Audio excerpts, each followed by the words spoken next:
right, let's go. Ladies and Rock and roll. gentlemen, boys and girls, it is I and I am him, and you're tuned in, locked into the most outlandish morning show that has ever crossed your screen, your eardrums, on your Saturday morning, Living Split Screen, also known as LSS. Look, man, I am one of your hosts of the Living Split Screen, and I'm here with one of the most uncanny gentlemen, if you can't tell by the shirt, maybe you can't see.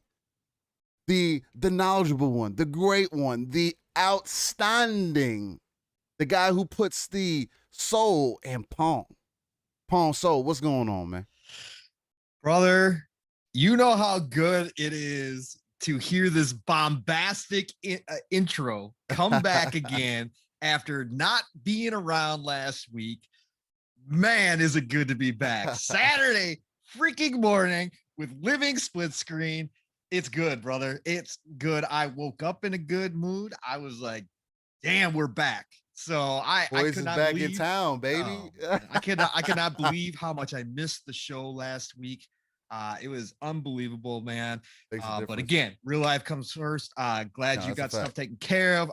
Just so happy to have you back. We got warmed up and prepped on Xbox Ultimate last night. Yes, we did. Yeah, we're going on a bit of a run, man. Like I had some tour.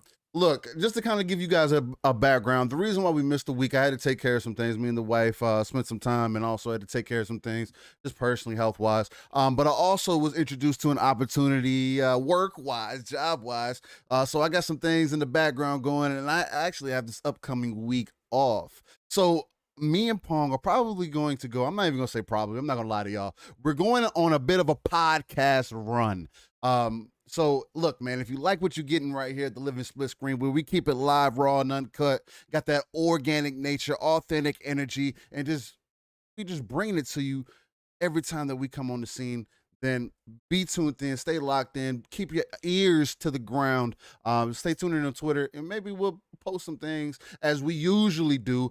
Me and Pong are really good about that, where we just make random videos talking to the people, because I feel like it's an easier way to talk to y'all, man. You know what I mean? Do you think people go, oh shit, Pong and Steel are at it again? Here we go.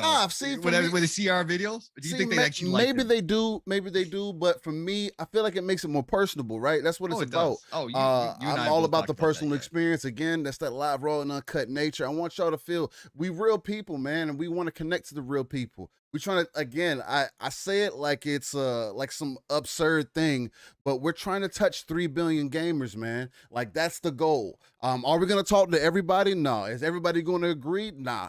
But the whole point is to have a discussion, be able to get in here locked in, and just have a good time in a hobby that you enjoy and something that you're passionate about. But with that ladies and gentlemen, did you hear that? 3 billion. We're doing the Xbox Phil Satya. That's what we're going for. Yeah. Right? Exactly. Me and Steel. That's right. Laugh it up.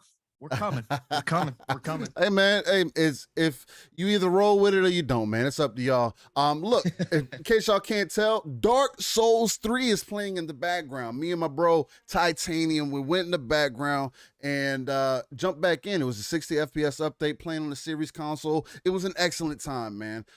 Dark Souls is, again, one of those series for me that's beloved in my heart. Hopefully I didn't get clapped too many times. I was in his world, so I was trying to help him out. Wait, because he made a new character. So wait. A little bit back to a little bit of behind the scenes stuff, because I was in a party with you two. Is this where he asked you to sacrifice yourself to help him out? No. Okay. I don't think. No. This wasn't it. This wasn't it. Okay. All right. No. But yeah, so we jumped into some Dark Souls. It was a good time. With that being said, a little bit what I've been into the last couple of weeks. Scarlet Nexus is there, but I've been heavily back invested into Black Desert Online, otherwise known as BDO, on console, on the Series console, because it plays amazing. The FPS, the combat, the overall, like, the story arc, just everything about it is enticing. That loot chase, or not necessarily the loot chase, but the grind to get your character built up and level up and everything. Gotta get them pearls. I just can't help it, man. It's a fun time, it's an exciting time, and that's kind of what I've been heavily invested to. Other than for those who weren't tuned in to Xbox Ultimate last night, where me and Paul were both there, I said Scarlet Nexus so far this year, is my game of the year so did. far. We both. So that's something we can go back into at the end of the show or whatever the case might be. But even if not, right now that's what it is. As again, I recommend anybody to go jump into it. It's in the top 5 MPD. Again, that speaks for itself. The fact that a game that's not on Game Pass, people saying, "Oh, you got all these Game Pass games. These games aren't for real." You're getting a chance to they're actually blowing up.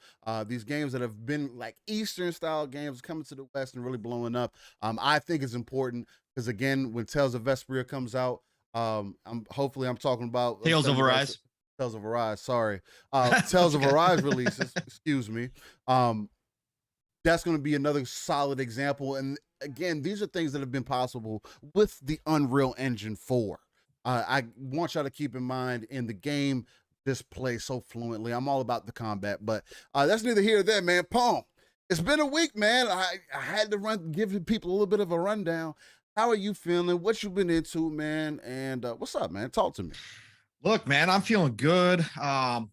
Work's still been crazy busy, but and last week, I did truly miss doing the show with you, brother. And it was hard because I had my whole schedule like thrown off. Like I was like, man, what am I doing with myself today? It's like crazy. Yeah. Like, and I just missed you. And obviously, so it was great to have this week go by extremely fast and get back to Saturday. And of course, last night was a nice surprise to be able to get on Xbox Ultimate with you, since normally I'm on GRG. So shout out to K Mega.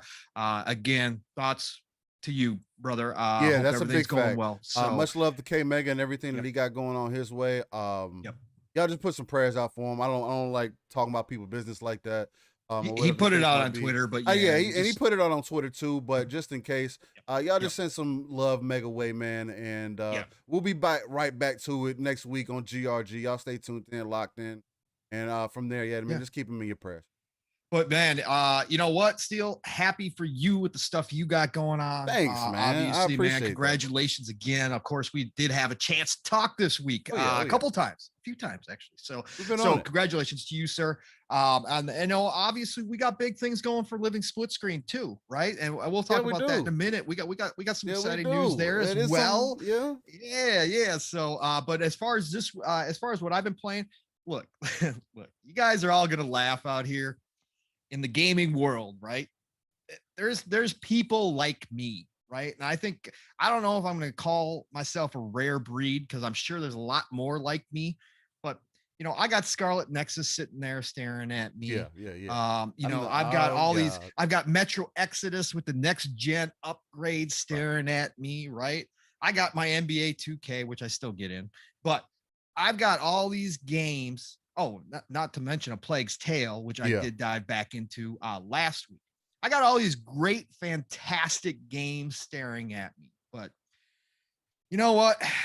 Pong sits down after a long, hard day of work, and he doesn't know what he wants to play, right? So he plays NBA 2K. Well, I do that. I get my one game. I had to say that because it rhymed. I had to say because it rhymed. That's fine. I got what I say, Steele, when we were on. I got seven, almost 8 days into. Yeah, you almost got 8 days in being. That's not bad, man. It's not bad. Yeah. So, but you know what? I come home and I've been trying to get my sleep schedule back right, because I got to get up earlier in the mornings. Right. So I'm sitting here. And I've only got maybe, like an hour, maybe 2 max. And I don't want to jump back into Scarlet Nexus unless I got a nice chunk of time, right? I don't want to jump back in to A Plague's Tale unless I've got more than a couple hours to invest into it. Because I know that if I jump into it and I'm trying to get myself back to bed, I'm going to just want to stay past my bedtime, because I'm going to do it. I'm just going to get hooked and I'm going to be into it. So I go through my entire list of games that I own. The whole list? My whole list. Well, I mean, again, I got most of them downloaded because I got the external hard drive. But out of all the games I've picked, I choose The Incredible Adventures of Van Helsing. Not number 3, not number 2. I go back to the original.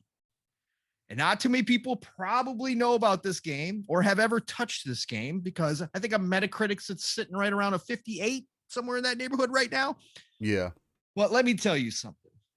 For a game, and again, I know I know I'm kind of crazy. I know you're all sitting out there going, but Pong, you got all these new games. I know, I get it. I can't explain why I do this, but I like old games sometimes. I really do. I mean, nothing wrong with it, right?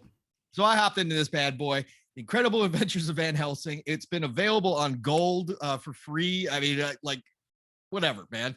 But as far as a top-down Diablo-esque looter, it is easy. It is not difficult at all. That was one of the problems with it. But for a single-player game to sit down to when I've only got like an hour or so to play, yeah, the loot system is cool. I love the loot.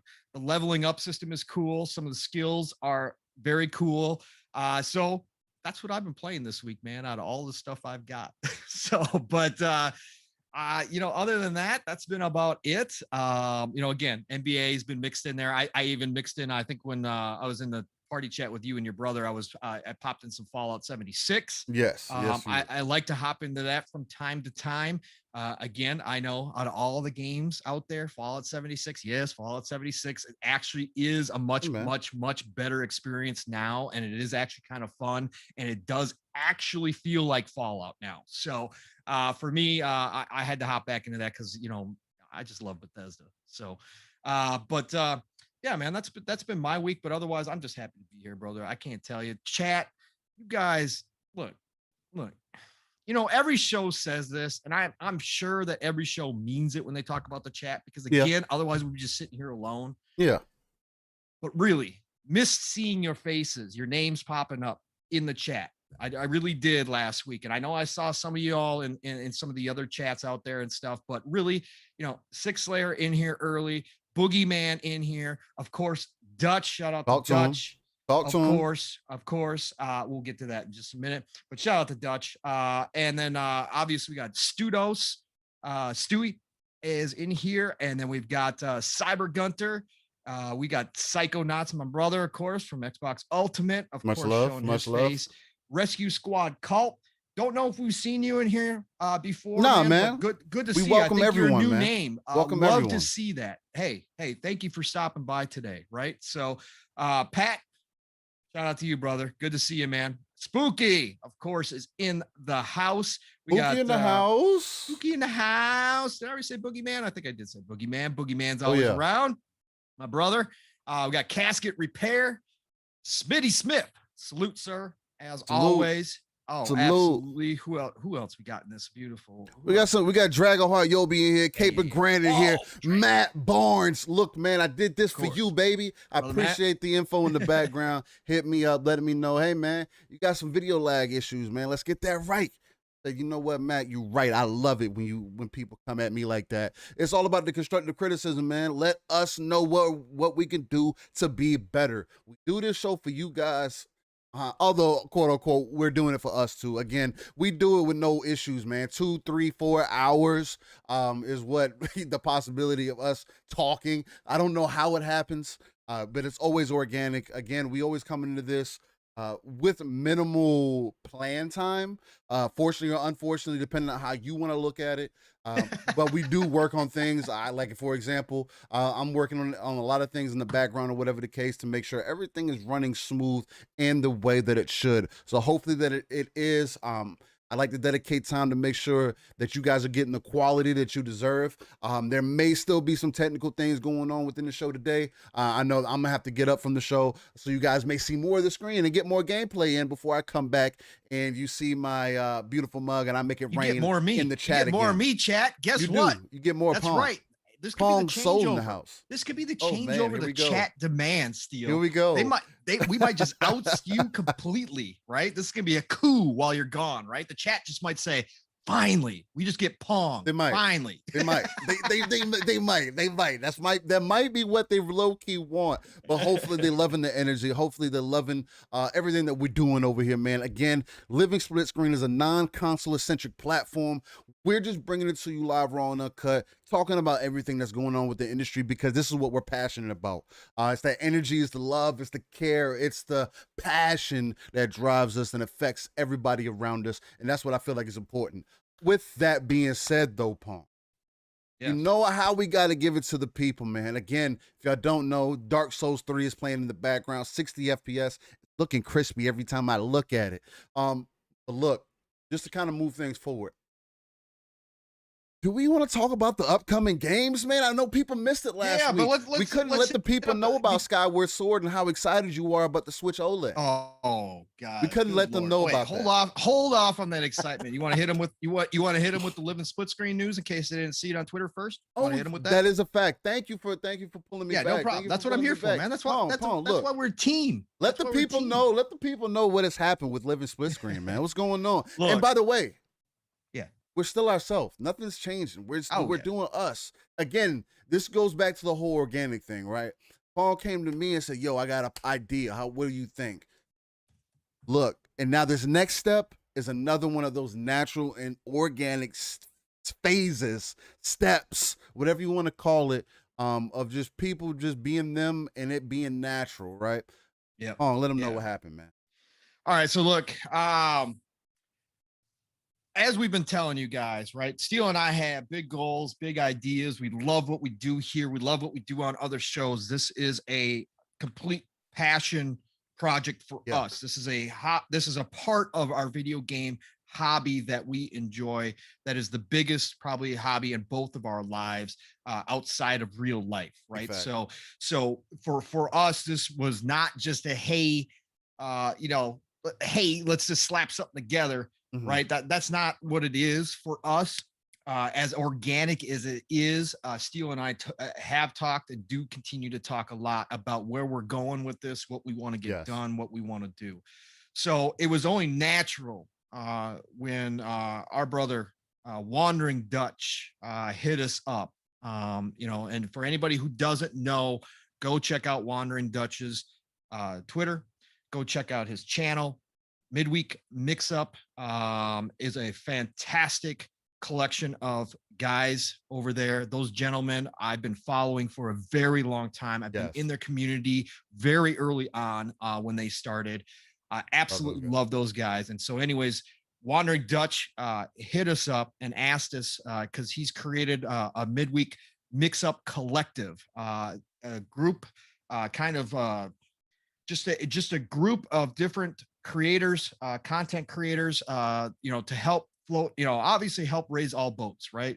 When a tide comes in, it raises all boats. And that's what Wandering Dutch is trying to do with the Midweek Mix-Up collective. And he was gracious enough to ask myself and Steele to join this group. And we were honored and humbled by that invitation. So we are excited to now be a part of the Midweek Mix-Up collective. As Steele says, nothing changes. This is a lot of behind the scenes stuff, just a lot of extra support, help, love, all kinds of things in the background. But at the same time, it is another step for Steele and I, because again, this is going to help us grow and, again, in turn, help Dutch and help the other members of the Midweek Mix-Up collective also grow. So we are honored and humbled to say that we are a part of that now. So just shout out to Dutch, shout out to everybody over there. And we are looking forward to big things. We are looking forward to being a up and coming team. And we definitely want to help others along the way as well. That's the way Steele and I are. We've been huge supporters of everybody that we can be in this community.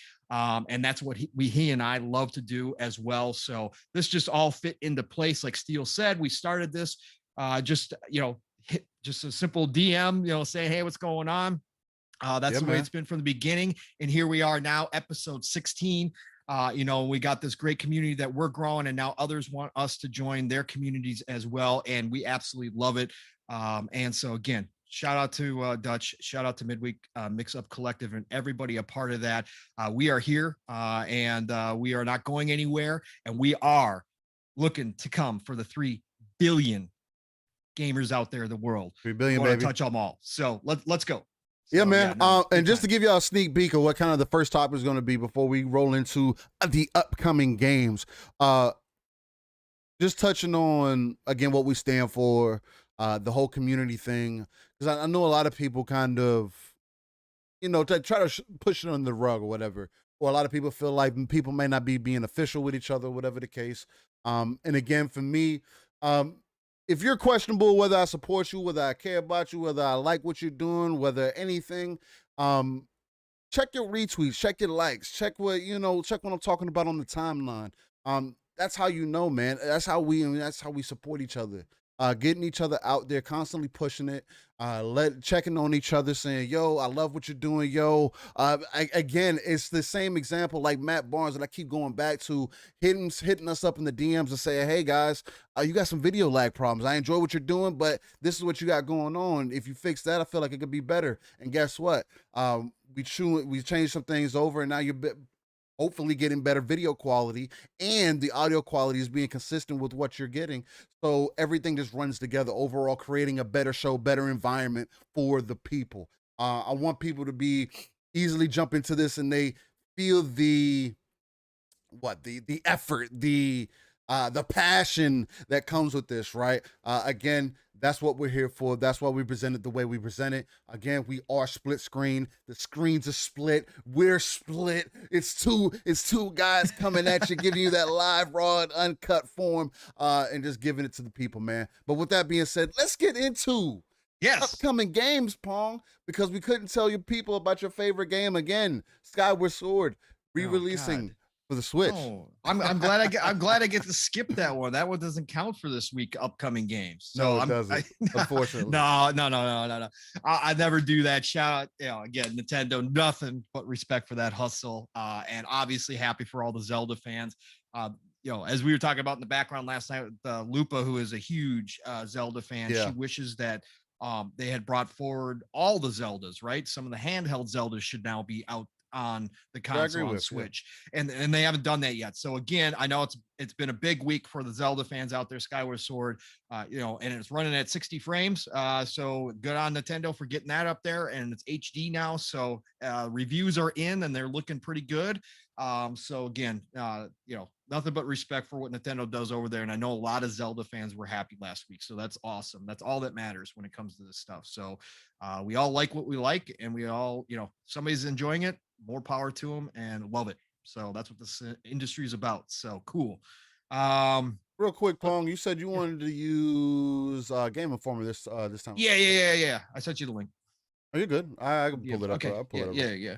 Yeah. I went back and forth between a couple of the sites, and Game Informer seemed the best this week. I know uniformity, guys, is kind of important, but at the same time, when I'm looking at these upcoming lists, man, it seems like every site is like either hit or miss. They're different. They're different from each other. They are different from time to time. So everybody's keeping it up with it the same way. Just trying to get the good one. Yeah, just trying to get the best one out there. Again, are we going to be able to be perfect? No, because none of these sites are perfect. So, and there's so many games coming out these days. So, all right. So this week, upcoming week starting June or July. God, we're in July. Jesus, man. Yeah, July 19th. It's almost my birthday, baby. I can't believe. I know, man.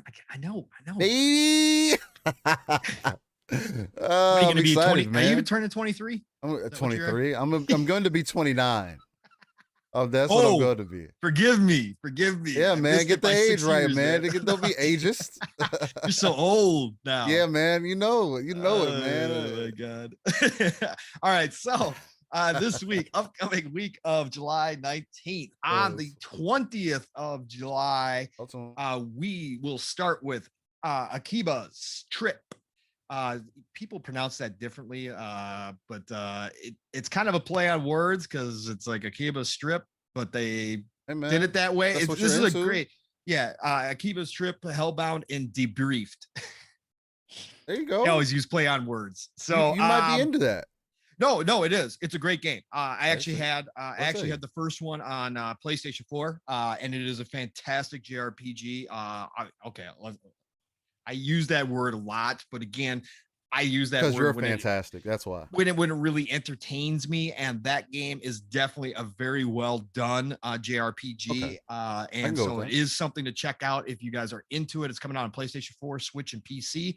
Of course, we're missing the Xbox in there because not everybody has realized, like Scarlet Nexus has, that we got a whole lot of JRPG gamers over here on Xbox. So, but anyways, hopefully the tides are turning there and we will start seeing more of these. But yeah, that's an excellent series. And so if anybody's interested in getting into a new JRPG, check that one out for sure, or go back to the first one. Yeah. And then of course we got a game that I have been waiting on since okay, what we got? What we got, Paul? I have played through the demo that's been available on Xbox, I think 5 times now. I think I've played through this demo. Chris Tales. Ooh. Chris Tales is an indie game, from Modus Games. Modus Games is publishing it. Dreams Incorporated is the developer. These guys over at Dreams Incorporated, just to give you guys a little background, as I do on some of the games that we walk through here. Chris Tales, their developer, really came out and admitted that they were heavily influenced by the classic style JRPGs. Nothing wrong with that. They wanted to get that old feeling of the older Final Fantasies. And if you guys have not looked at Chris Tales and you guys have any interest in JRPGs, please, I believe the demo is still on Xbox. You can go try it out, but at least go watch a video. The art style in this game is some of the most beautiful artwork I have ever seen. It is very hard to describe what it is. It's a combination of anime with almost like a how do I want to describe it? Like a paper cutout style. You know what I'm saying? Like Paper Mario versus Mario? Yeah, not really though, but God, it's really hard to describe. Anyways, it's all hand drawn.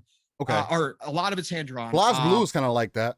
Yeah, but this is like not anime style, right? It's not that. It's different. You got to go watch. It's almost cartoon more, not anime. Okay. But it's got a mixture. You guys got to go look at it. The color palette is absolutely ridiculous. So anyways, this game, they incorporate time, a lot of time aspects to it. You can actually, I'll give you one example. So you can be in a you can be in a battle, right? And then all of a sudden you can go to the future, hit. Okay, that is that game. Okay, I got you. Yes. Hit the enemy, or go to the past. Excuse me. Go to the past. You can go to the past, hit the enemy with some water, right? And then you come back to normal time, and his armor is rusted. So you lower his defense, right? So they've got these elements in there that are absolutely original and really fun to play with. This is something that, again, I've been waiting for a long time, and it is going to be special. So get ready for it. I've got it pre-downloaded. This is in Game Pass, so you're ready to rock and roll. So if you got Game Pass, please check this game out. If you don't have Game Pass, watch some videos, but it is a stunning game that I hope a lot of people pick up, because I'd love to see this series continue. So yeah, it definitely sounds interesting. It's one of those games that piqued my interest. It's not something I'd be typically turned on by these days. Again, I'm not a turn-based fan that really anymore. But I did like the concept of it. Again, going into the past, doing damage to an enemy, and it coming forward and affecting current time, and then also seeing what could happen in the future. I feel like that was also an aspect of it. Kind of giving you that aspect of being able to predetermine, plan, and kind of feel your way through these battles, kind of like how you used to do in Final Fantasy back in the day, right? You really had to plan your battles out. You had to make sure that you had everything that you needed to fight this next boss that you were eventually going to get to. So that's what's up, man. I like it. Yeah. So definitely that's Chris Tales. And then we got another huge one, man, this week. We got another huge one this week. We got Death's Door also on the 20th. Getting a lot of love, man. A lot of love for Death's Door. Look, behind the scenes, I know some people who may or may not be have some early review copies. Okay. I have heard nothing but absolute hype and praise for this. This is something that it was on a lot of people's radar. So this is published by Devolver Digital. Obviously, my love for Devolver Digital is well known. Love Devolver Digital, just kind of like Annapurna. Definitely. They both just put out some fantastic games. Acid Nerve is the developer of this one.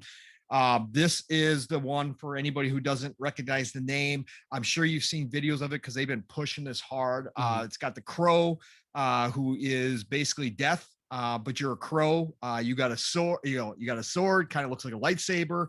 But a lot of people are describing this like as a Zelda, old school.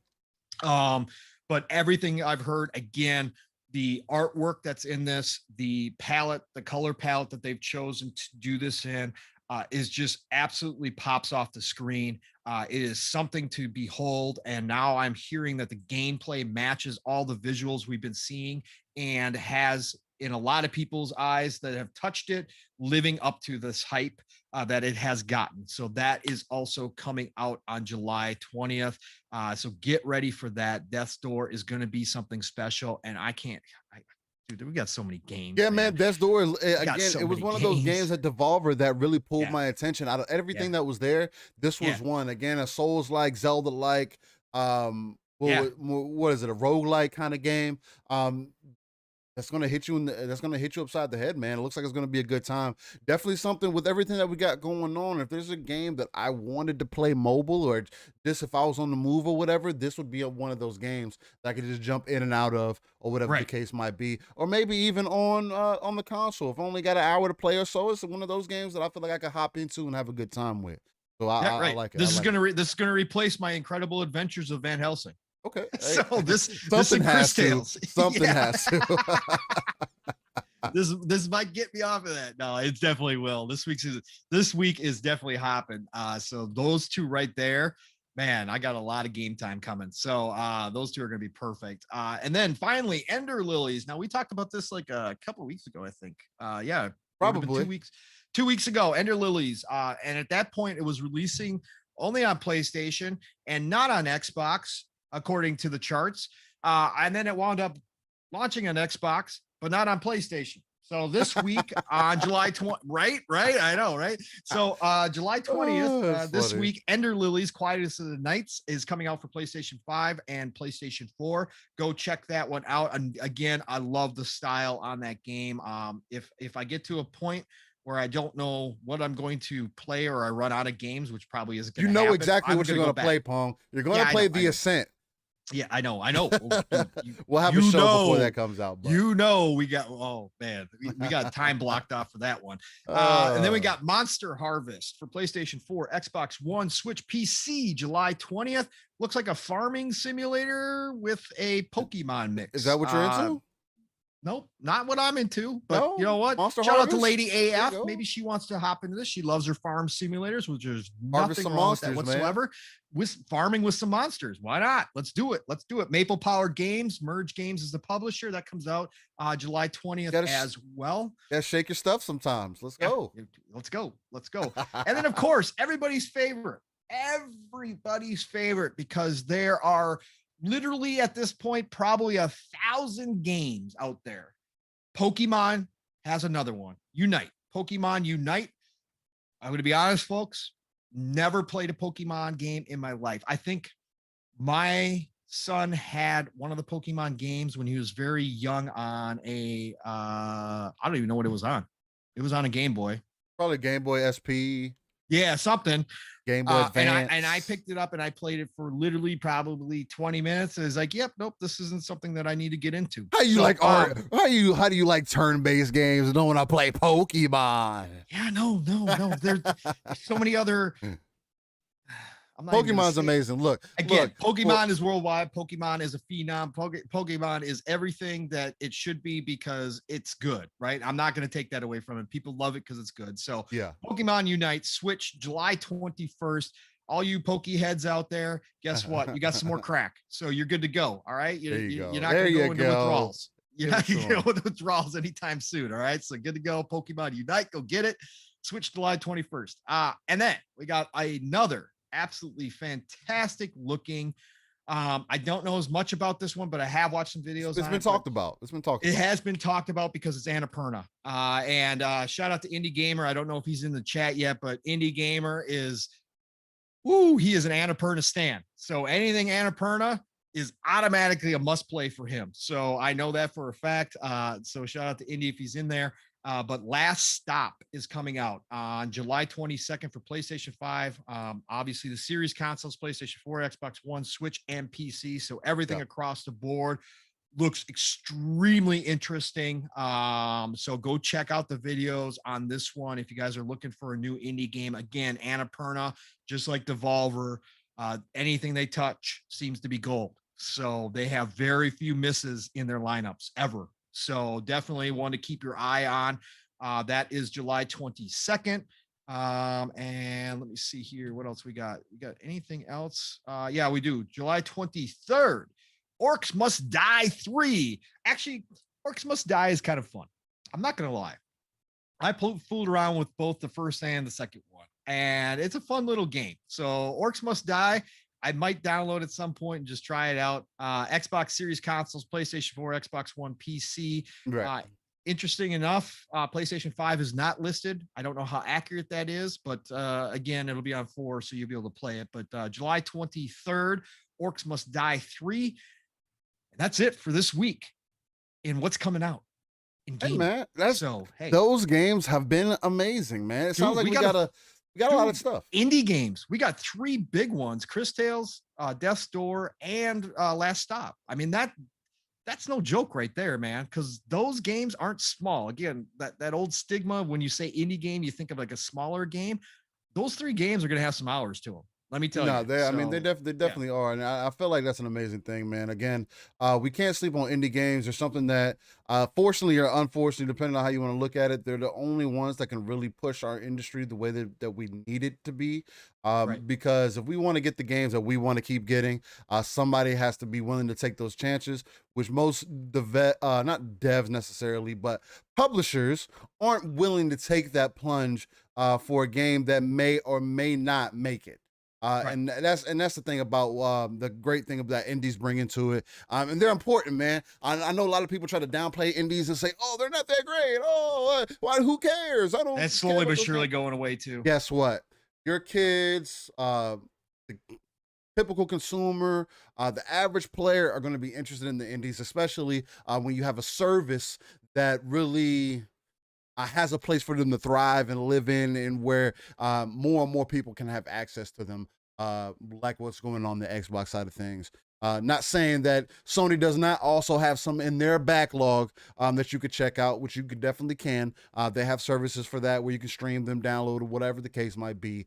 But on the Xbox side of things, they've just kind of promoted it more, and have a lot bigger and more exposing titles coming out on this side. So with that being said, man, look, there were some frustrating things that happened throughout the last couple weeks, man. We've seen some things go up and down. Again, the conversation comes up with the get good conversation, or the difficulty in games. I just call it the get good because that's what it kind of ends up being anyway. But really the big end of the stick, and just to kind of take it into something serious before we get into the fun stuff, right?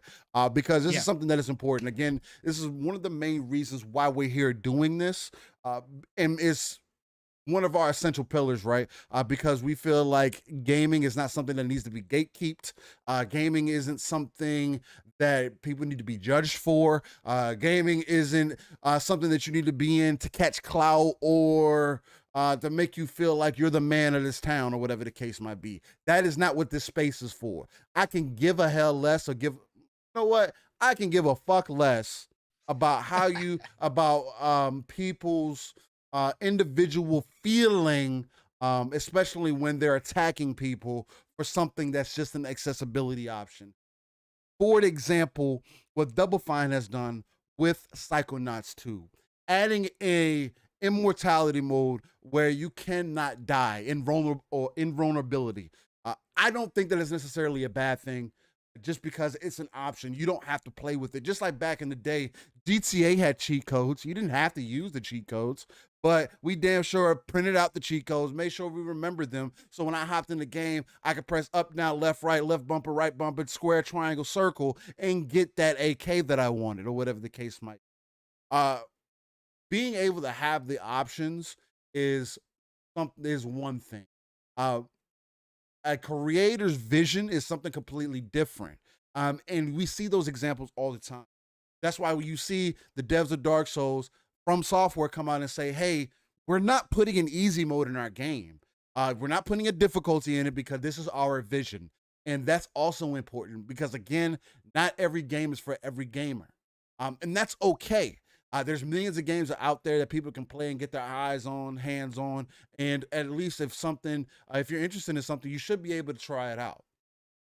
What Psychonauts 2 is doing and what Double Fine is doing with what they got going on is just giving people more accessibility and speaking on the things that Xboxes already stand for. There's a reason the adaptive controller is there. There's a reason why Microsoft is continuously showing the support for those with disabilities, or those who may have handicaps, or those who may not be as fortunate as I say, quote unquote, are normal people. And we all know we're not even that normal. Like, come on. Everybody has their own little stigmatisms or whatever the case might be that like poke them in their own little certain ways. We all go through our own things in the background on our day-to-day life. Why bring that negativity bullshit into what we enjoy in our passion when we should be promoting it instead? The argument turns into the accessibility options turn into you need to just get good or watch people play the game. Your retarded ass, excuse me, or lack of being considerate for other people's emotions, feelings, or what they may have going on, being a decent human being is not anybody else's problem other than yours. Nobody's asking you to be indecent. Be considerate of everyone else and their feelings, how they look at things, what they may be going through, because I can guarantee you if the same person did the same thing to you and said, yo, look, that's why you eat ramen noodles for dinner, you'd feel some type of way about that. And that's just me trying to keep it light about the situation, but everybody comes from different backgrounds. And it's not right for anybody to be attacked on what they're doing to enjoy their medium that's supposed to be enjoyable anyway, right? So to pass this off to you, Pong, this has been an issue, and the only reason I bring this up is because someone within the community, and it's not the first time, man. Again, there's another reason why I felt like it was a good thing to bring up, just because it continues to be a conversation. And the fact that I continue to see people say, oh, get good, oh, well, you don't get it. And it's prominent people that are saying this stuff also, that are saying, hey, well, what's the point of you even playing the game then? You might as well just watch somebody play. Or taking it to the next level of saying, oh, you're just trash at games, so you shouldn't be doing this. And then I mean, it also kind of turns into the whole journalism thing and reviews and that whole aspect, and we can tack that in a second. But right now, let's just stay with, how do you feel about people constantly attacking, not more so, how do you feel more so about the lack of understanding for accessibility, the lack of understanding for options that we kind of have going on, not only within our community, but within gaming overall right now? Look, Steele, it's sad that we even have to keep bringing up topics like this, but you and I, when we first started this, we said we were going to tackle these community topics from our perspective. Yes. And keep them in the limelight. And I know others do as well. There's been some really good conversations about this during the week so far on some shows. And I think we're going to continue that trend here because this is important. How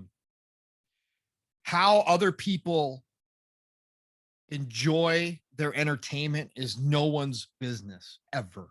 I don't care. I don't care what excuses or opinions you have. You can have them. You're free to have them, but you will never change my mind on this subject. How people consume video games, a completely 100%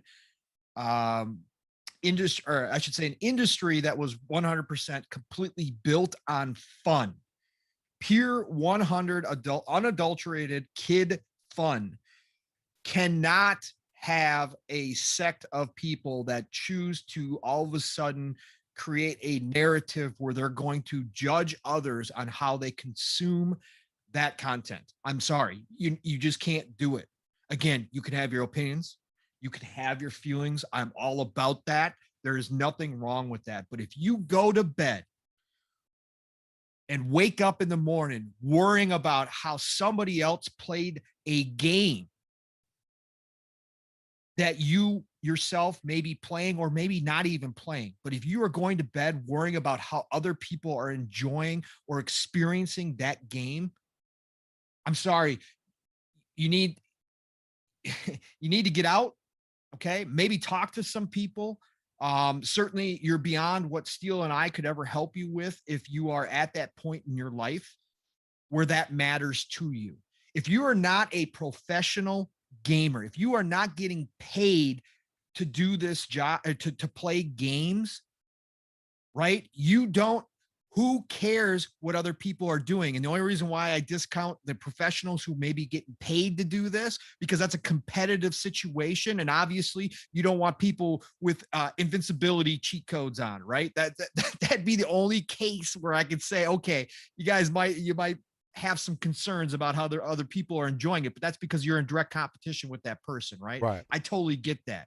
And I totally get it when you're in the middle of war zone and they got all this cheating going on and whatever else, and it's taking away from your enjoyment and that multiplayer aspect when you are doing that.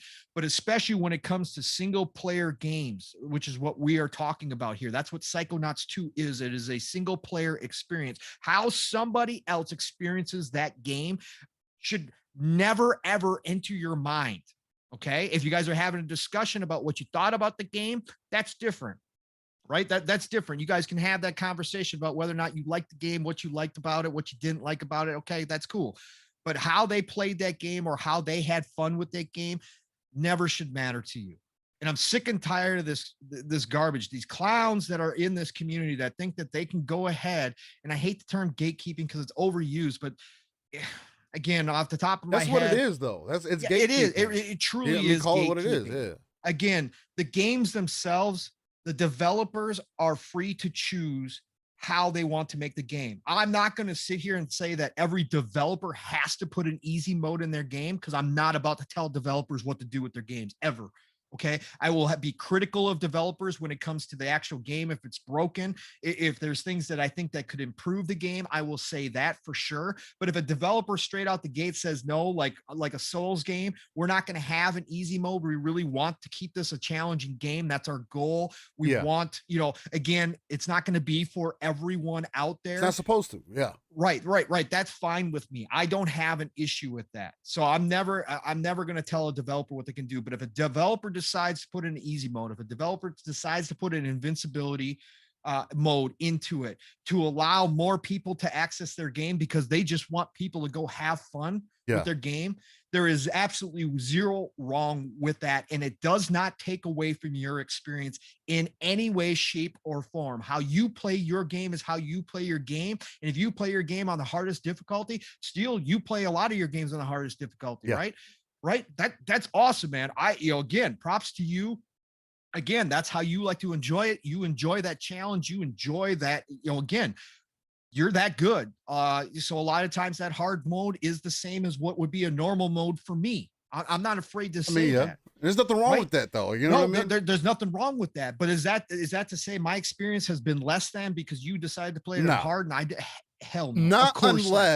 Not unless you're bragging about how, or not even bragging or claiming how easy the game was. Correct. Then it becomes a completely different conversation. Exactly. What the fuck are you talking about? But those are the obvious.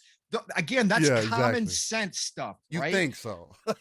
you think so, but what I'm saying is that should be a common sense factor for anybody who's played video games for long enough. We all know the drill, right? We all know those concepts, right?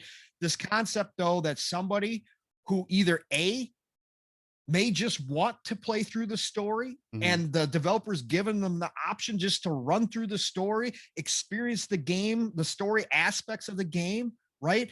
And not have to, sweat out battles, whether they want to or not, and they choose to do it that way, so be it, right? They still played the game. They still had fun with it. That's what it's all about. It does not matter if the other person over there played it on the highest difficulty and also had fun with it. It doesn't change either one of their experiences. It doesn't take away from the person who completed it on the highest difficulty. It does not take away from that person's experience. somebody else having a having a different level of play, whether it be easy, whether it be invincible, does not take away from the person who still plays it on hard. It does not change anything. And that's what I'm saying here, is that these people need to get over themselves. They need to stop trying to tell other people how to enjoy their content, or to say, hey, you shouldn't be playing video games if you can't play video games my way. That's wrong. That's completely against everything about this industry. This industry is about having a diverse amount of content, just like movies, just like books, just like any other form of entertainment, that maybe not everything's going to be for everybody, and that's okay, but there's going to be something for everybody out there, right? And that's how it should be. And again, if the developer has chosen with their vision, with their creation, that they want to allow this to be in the game, then it's all up to them. Hey, and guess what? Younger gamers, I hate to break it to you, but developer cheat codes have been in games since as I've been alive almost. That's used to be how they reviewed games, honestly. Right? This correct. And guess what? Guess what? Shockingly enough, man, we used to have Game Sharks that we could plug into our systems and break the game. Okay. Okay. So again, Pokemon was known for that. Yeah. This stuff has been out there forever, right? This is nothing new.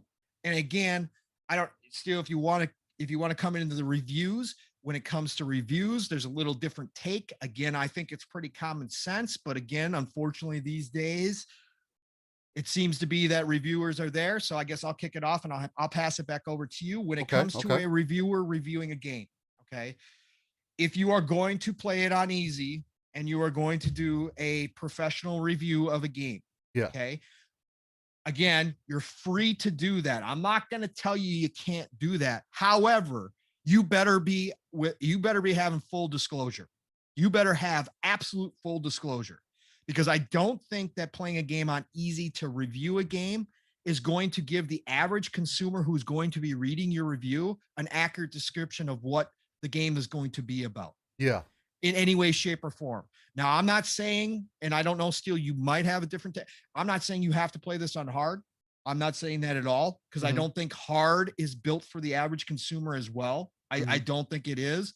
I know there's a lot of people out there who have love that challenge or have a very good skill set that they do like to put it on hard. But I think for the reviewer, I think playing it on normal is something that's great. Maybe we should just go to a system where, again, all reviewers disclose exactly what level they played it on each and every single game, without question, so that the reader can understand where they're coming from.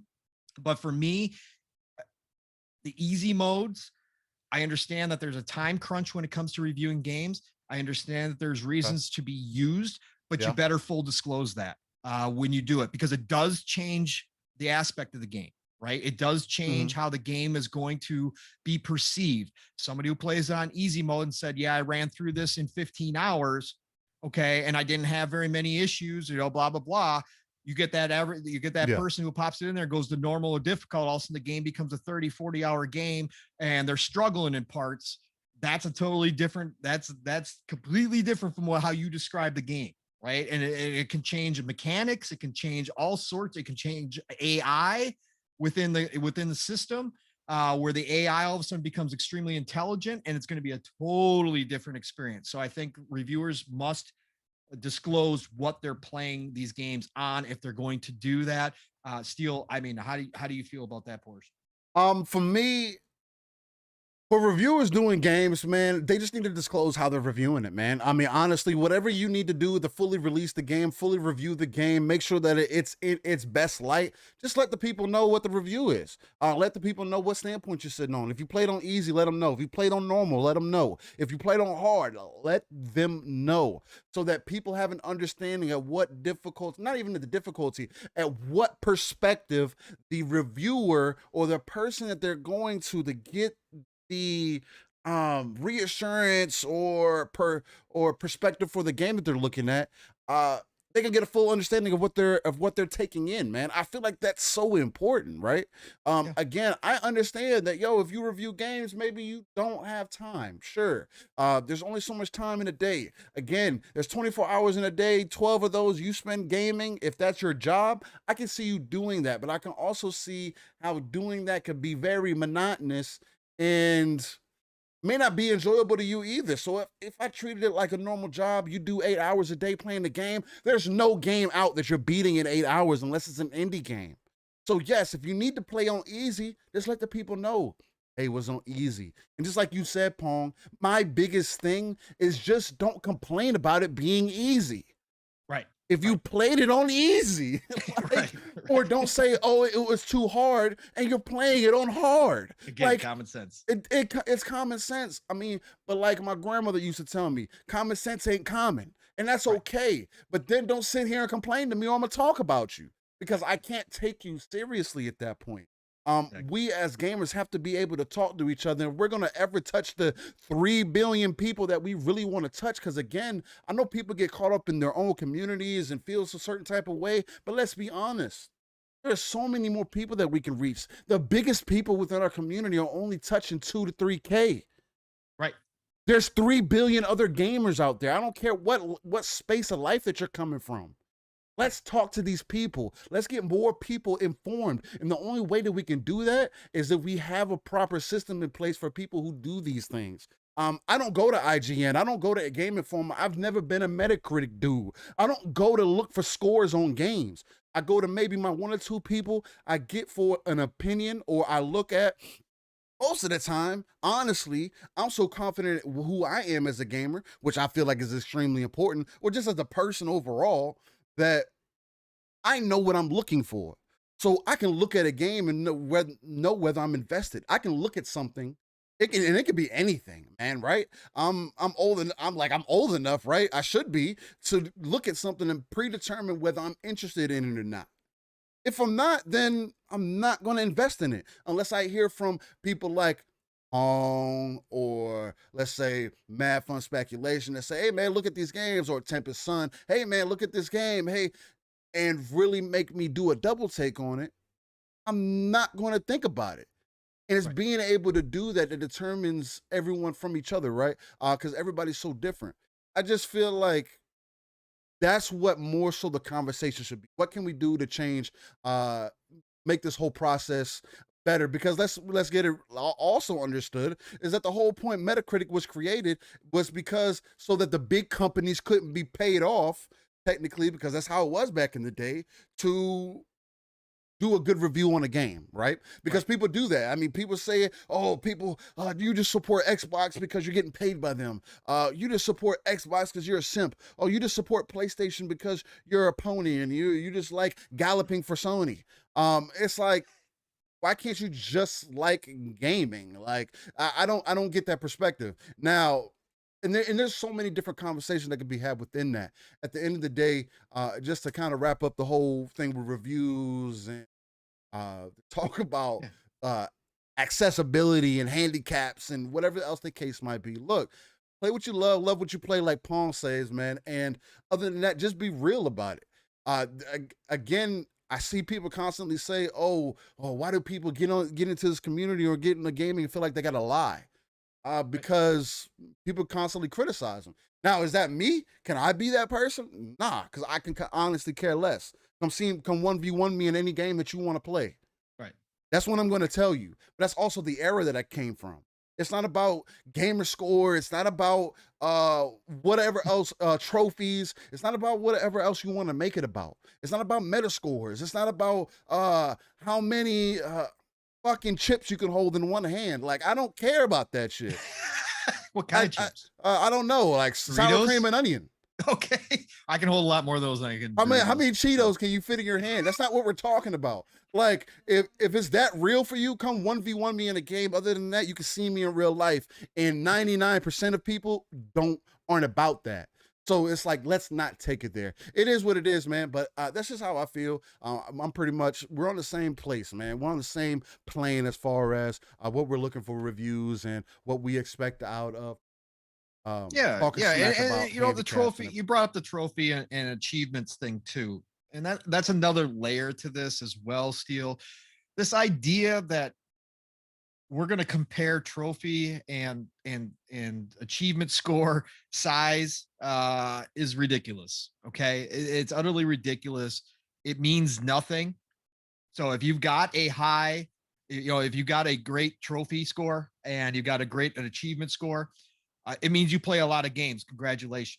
But at the same time, it does not affect you if another person got the same trophy on easy mode. It does not affect you if somebody with a disability was playing with a different type of control scheme than you were and was able to complete the game. Yeah. It does not affect that in any way, shape, or form.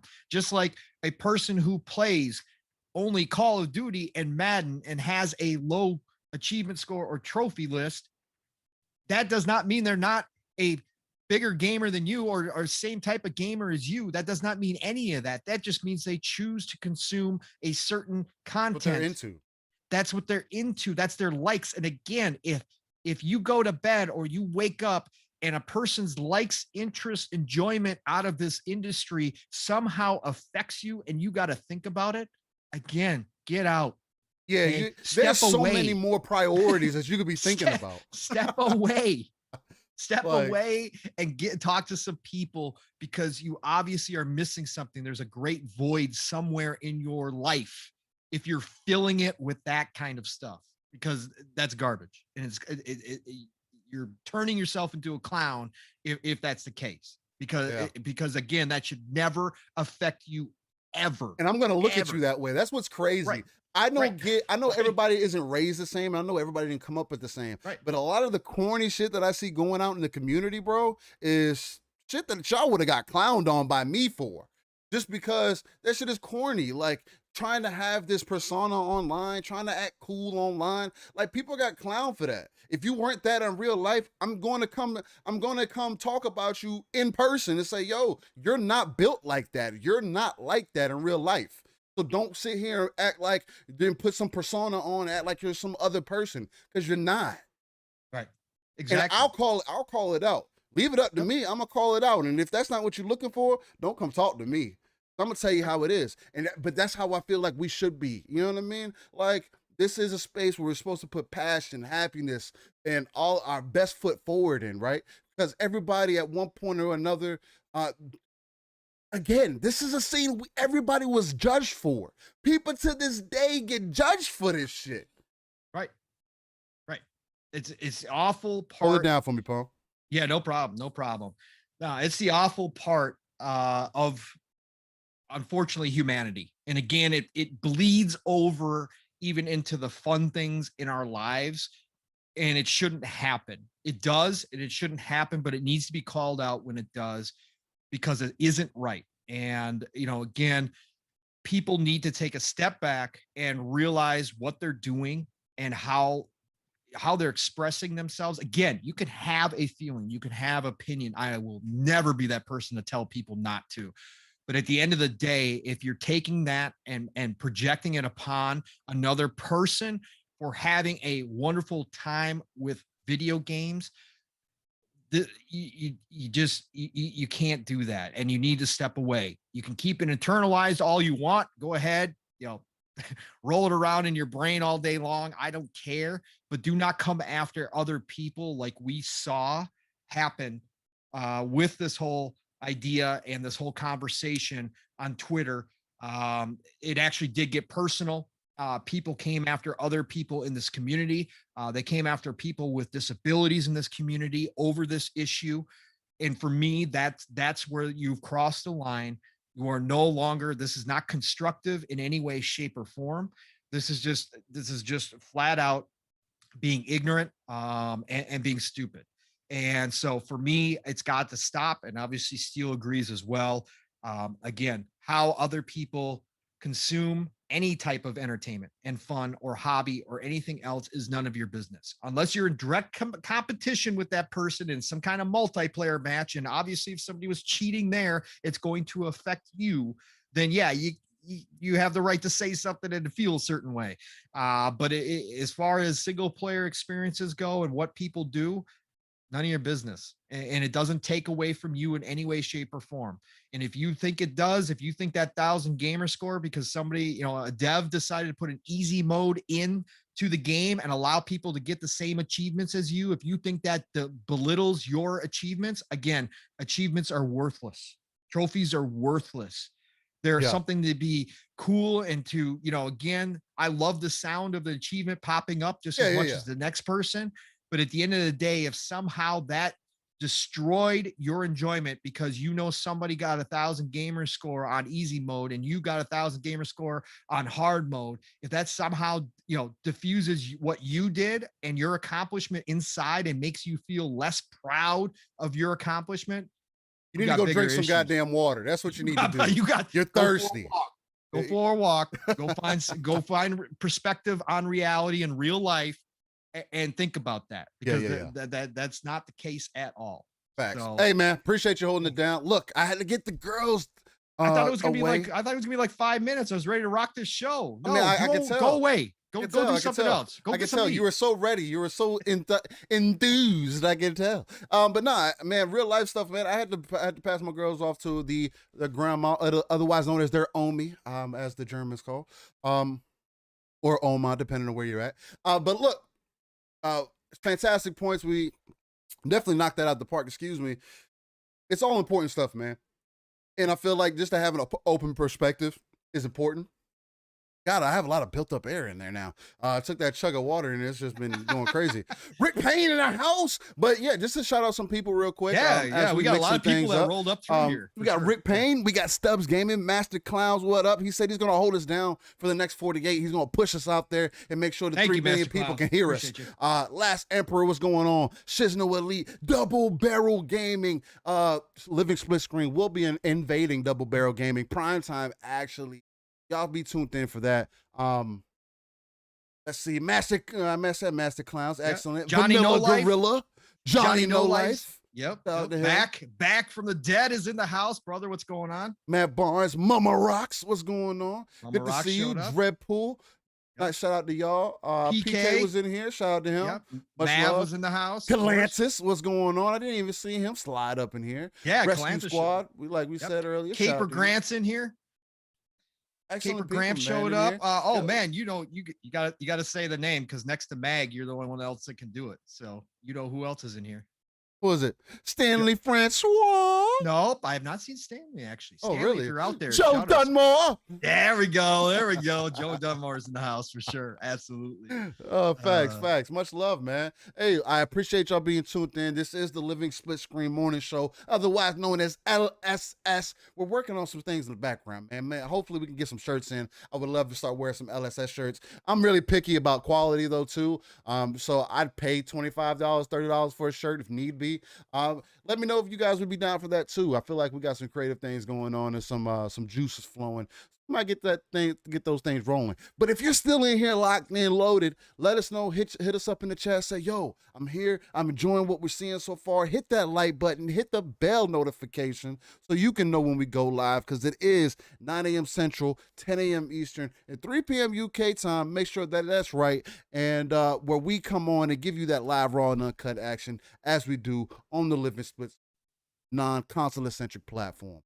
With that being said, man, what you want to get into next, man? You want to lighten it up with some Stream Deck news? You want to check out my Steam Deck? You want to check out some Steam Deck? You want to check out my Steam Deck? There was a new Stream Deck also announced, not to confuse things, but there was a new Stream Deck. But I don't think that's very exciting for anybody. The only thing that you can only get through Steam.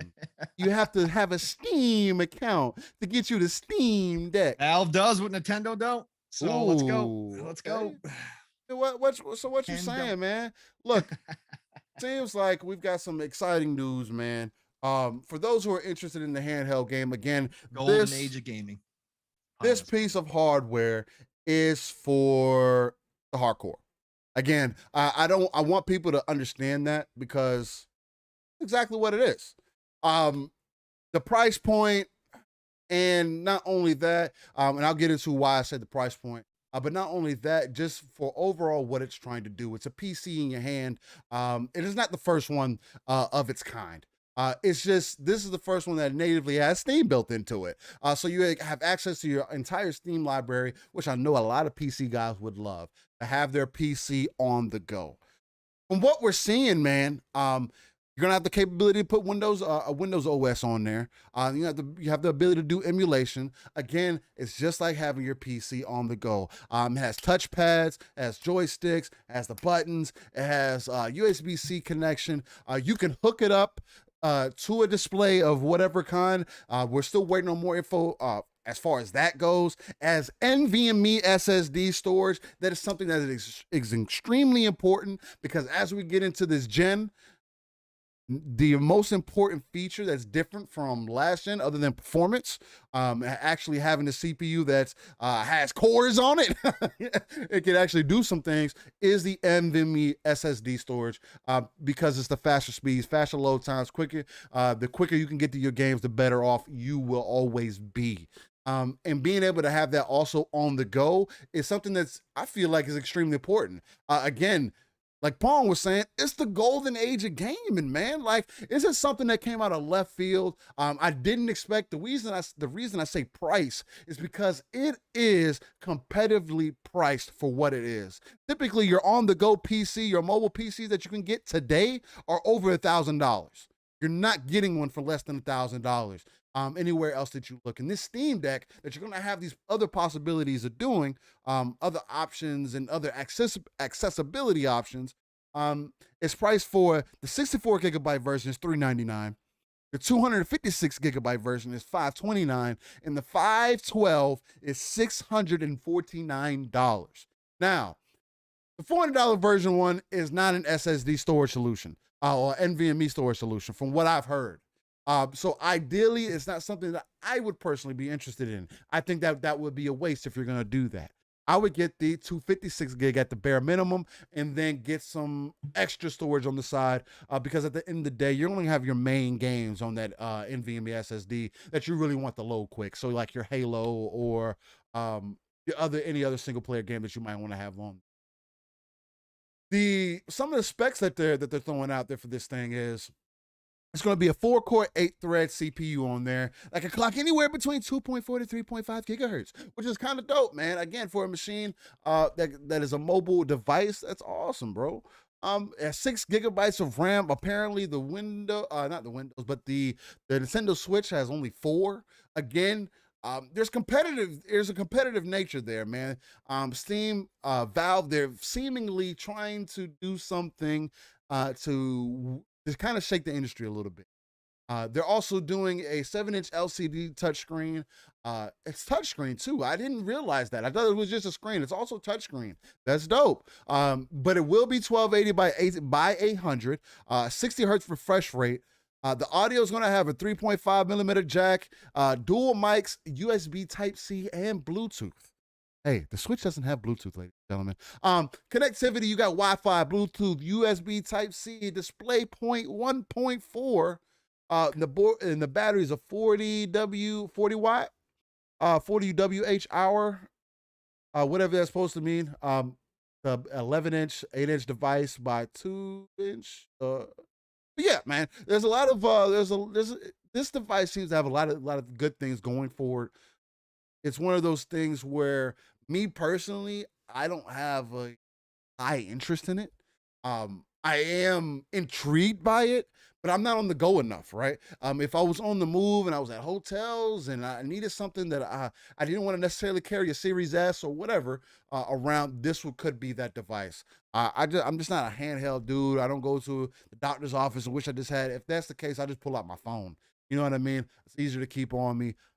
That's just me personally, but I could see how people could use this, especially if what we're hearing in the background is true, to where, since it is like a PC, you're going to have some of those PC functionalities, especially if you're able to put Windows on there as a native OS.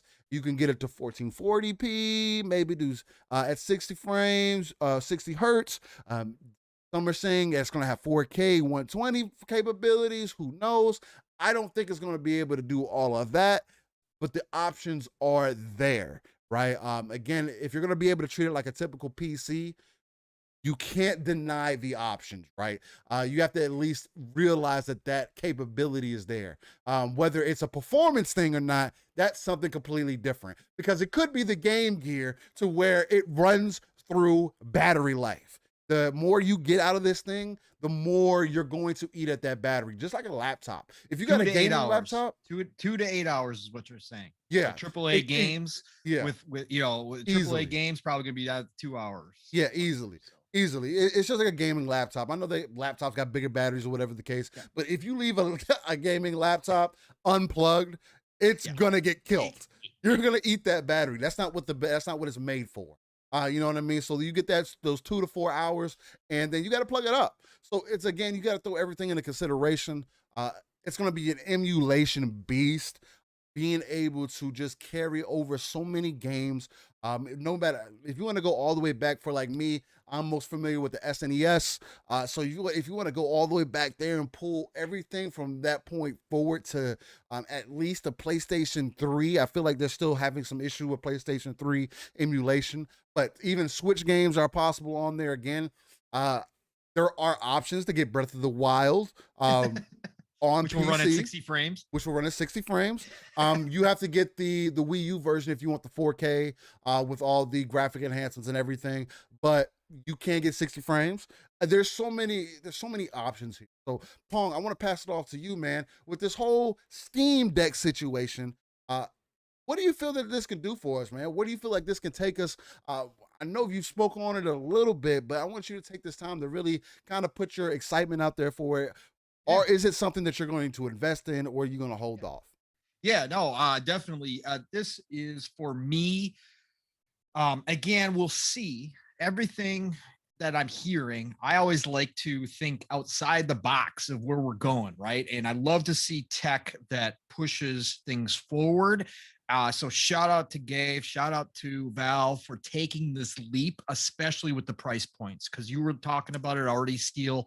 The handheld PC market is just getting started. It's in its infancy because tech is slowly catching up where we can shrink it down to this point. That's always been the issue, right? Is size, right? That's always been the issue.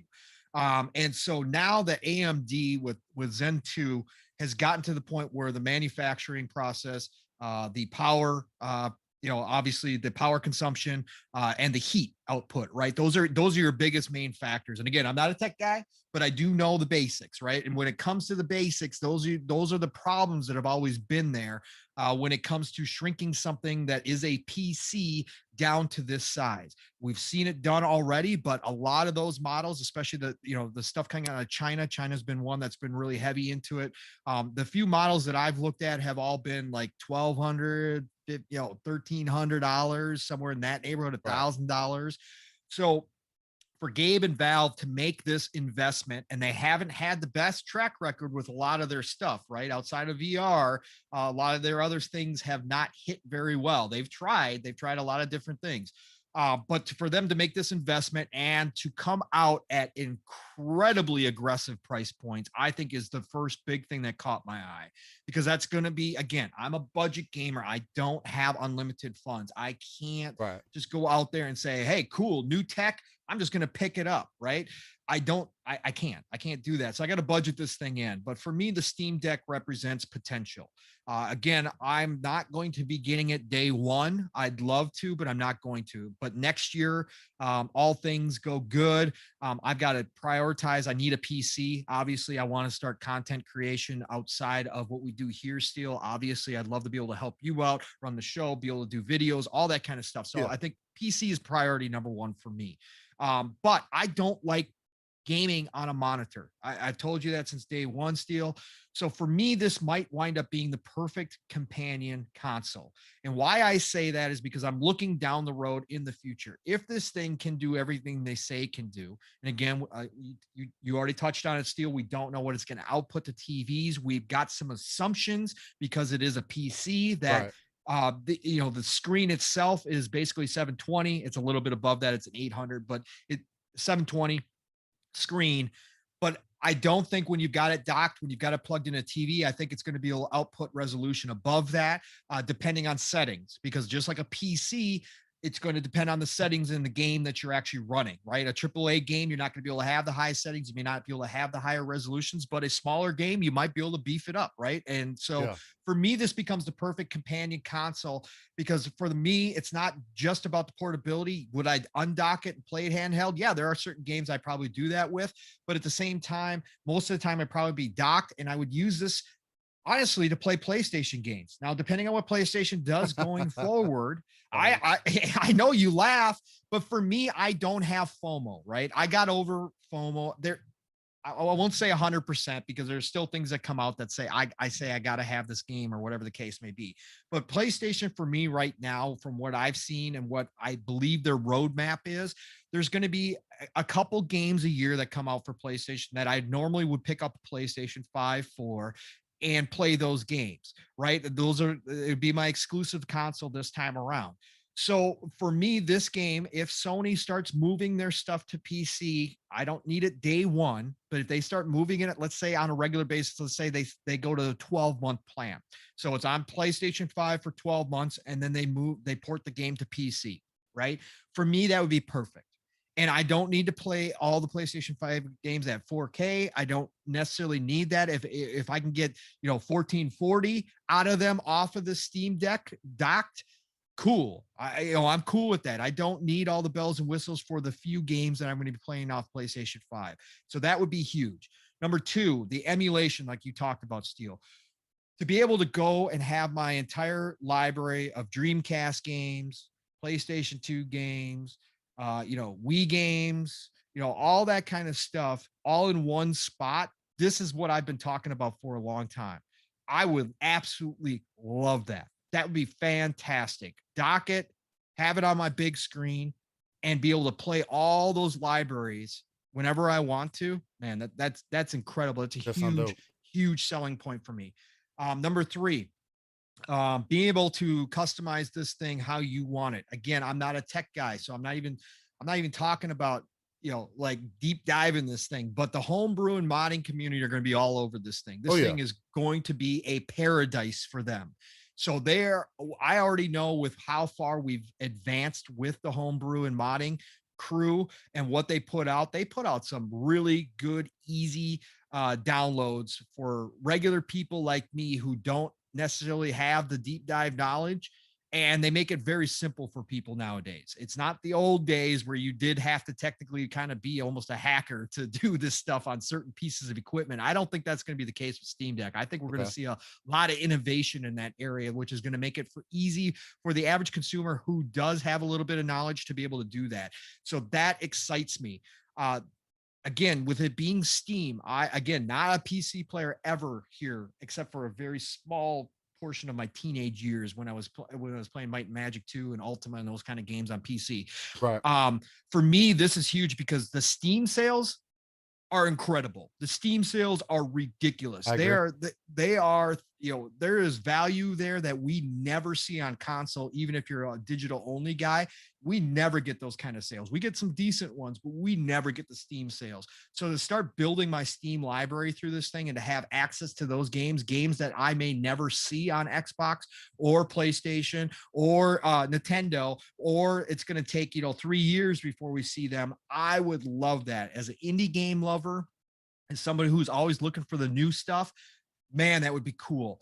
RTSs, a thing that I've been calling for Xbox especially to do.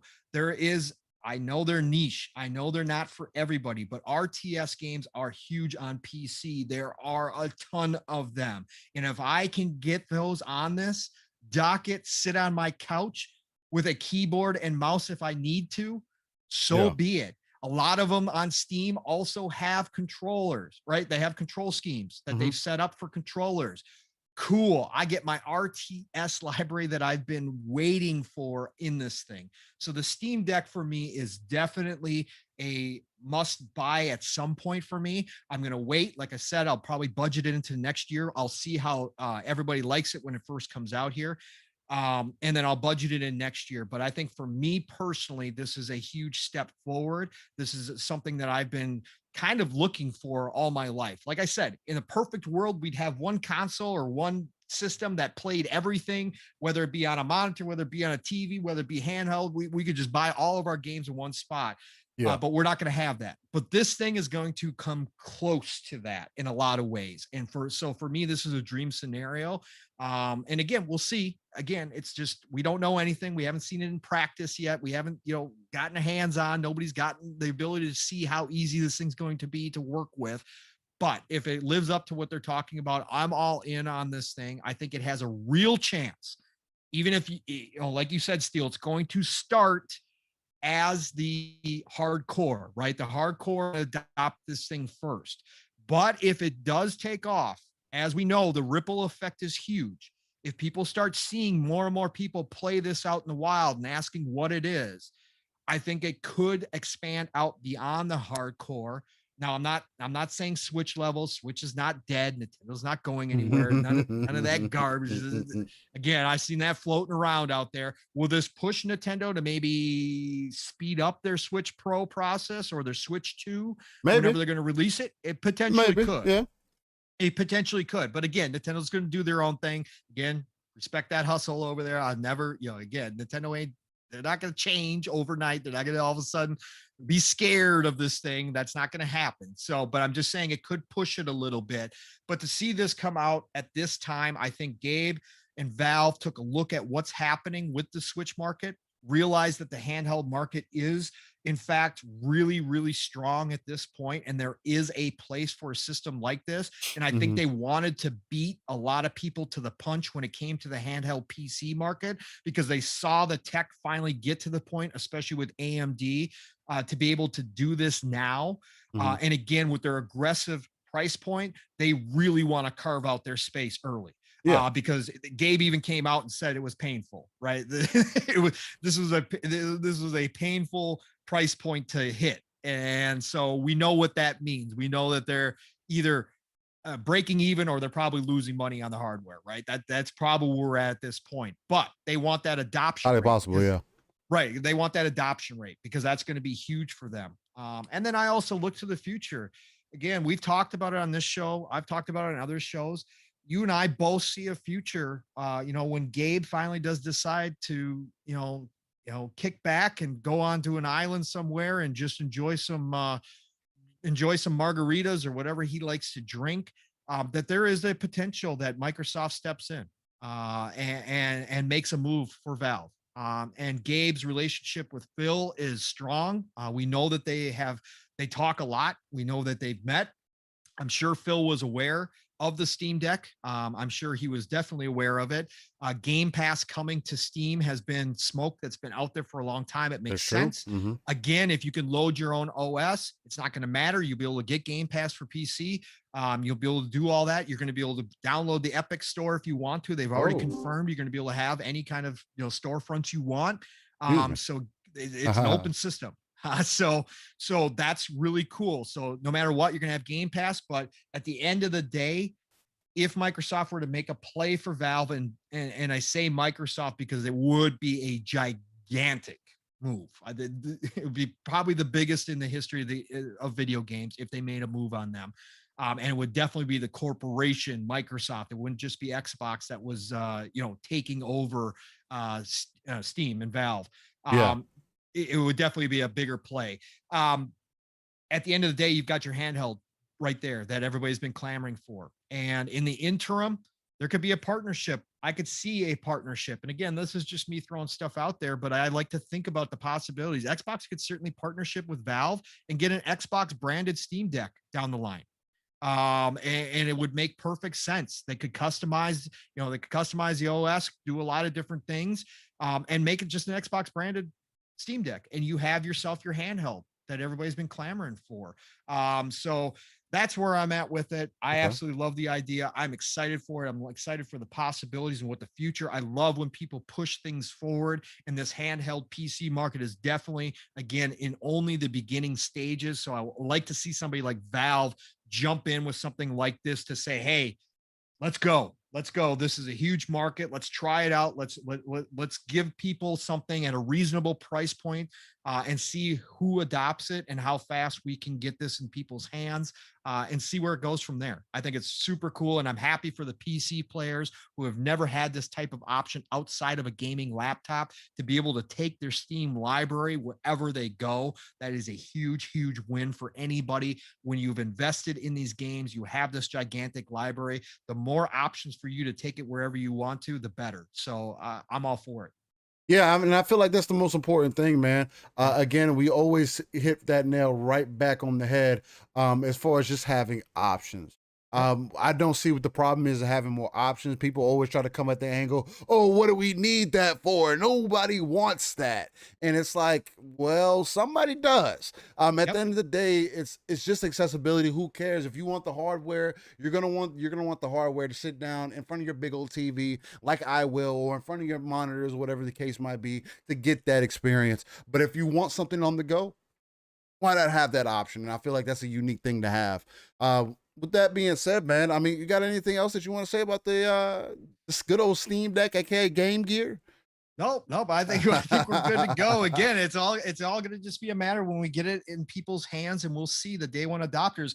The good news still is that this community yesterday was as excited as I've seen for a new piece of hardware. My Twitter feed was filled with Steam Deck, and people, all sorts of people, were lining up to get this thing yesterday, or get to reserve their spot to have the chance to buy it when they finally open up orders. So for me, we're going to have a whole lot of people, trusted people in this community, trying this thing out. We're going to have people trying it out in different ways. I know there's already going to be people who are going to be all over the mod scene. I know there's people who are going to use it straight for Steam OS. There's going to be people that, use it as a daily handheld. There's going to be people that use it as a dock, the majority of the time. So we're going to have a really good, clear picture from a lot of different sources about how this thing can be used, how it performs, and what it's going to look like in real world application, in all sorts of scenarios. So that's what I'm excited about, because we're definitely going to know if this thing lives up to the hype, or if they've got things to work on. We're going to know about that, maybe for future iterations as the tech even gets better and better. But again, with Zen 2, RDNA 2, it's future proofed in a lot of ways. It's going to have a lot of ability that we don't even know about down the road as these devs get used to this new RDNA 2 and the tool sets and all that kind of stuff. So who knows where it goes, but we are definitely going to get some real life experiences from this community, because man, there's a lot of people who got them. So you know what, that's going to be cool. So I can't wait. Yeah, man. I mean, it's an exciting thing to think about, man. With that being said, man, I mean, what else would you like to get into, man? What other things are kind of picking your fancy or really itching at you to really get into being talked about, man? While you're thinking about that for a second, shoot. What's up with all these beautiful people in chat, man? Y'all are in here just getting it in. 108 is in here. The dragon himself. Welcome to the kingdom, man. Living Split Screen. Shout out to Lemon. We're here, man. 9 a.m. Central, 10 a.m. Eastern, 3 p.m. UK time, man. Yeah, we had some things going on last week. Took care of some personal things. Everything is going swell for me at this moment. Things are kind of getting pushed back. Getting COVID, trying to get knocked out of the way, trying to stay out of the way of this variant that they got going on. Shout out to Loki for those who've watched that. But with that being said, man, what you got on your mind, man? Well, hey, man, we gotta hit the two top dogs of the two of the biggest players in the industry right now. I think both Phil and Jim Ryan had some interesting interviews. They did over the past week and two. Phil definitely did. So definitely, I think we should probably touch on those because I think they had some really good quotes. Again, Phil's interview with Kind of Funny was definitely a very good one. Again, I had some critiques on the IGN interview that he did. We both did. But I think the Kind of Funny was a good contrast to that. You saw Kind of Funny, who is obviously a mainstream kind of media at this point.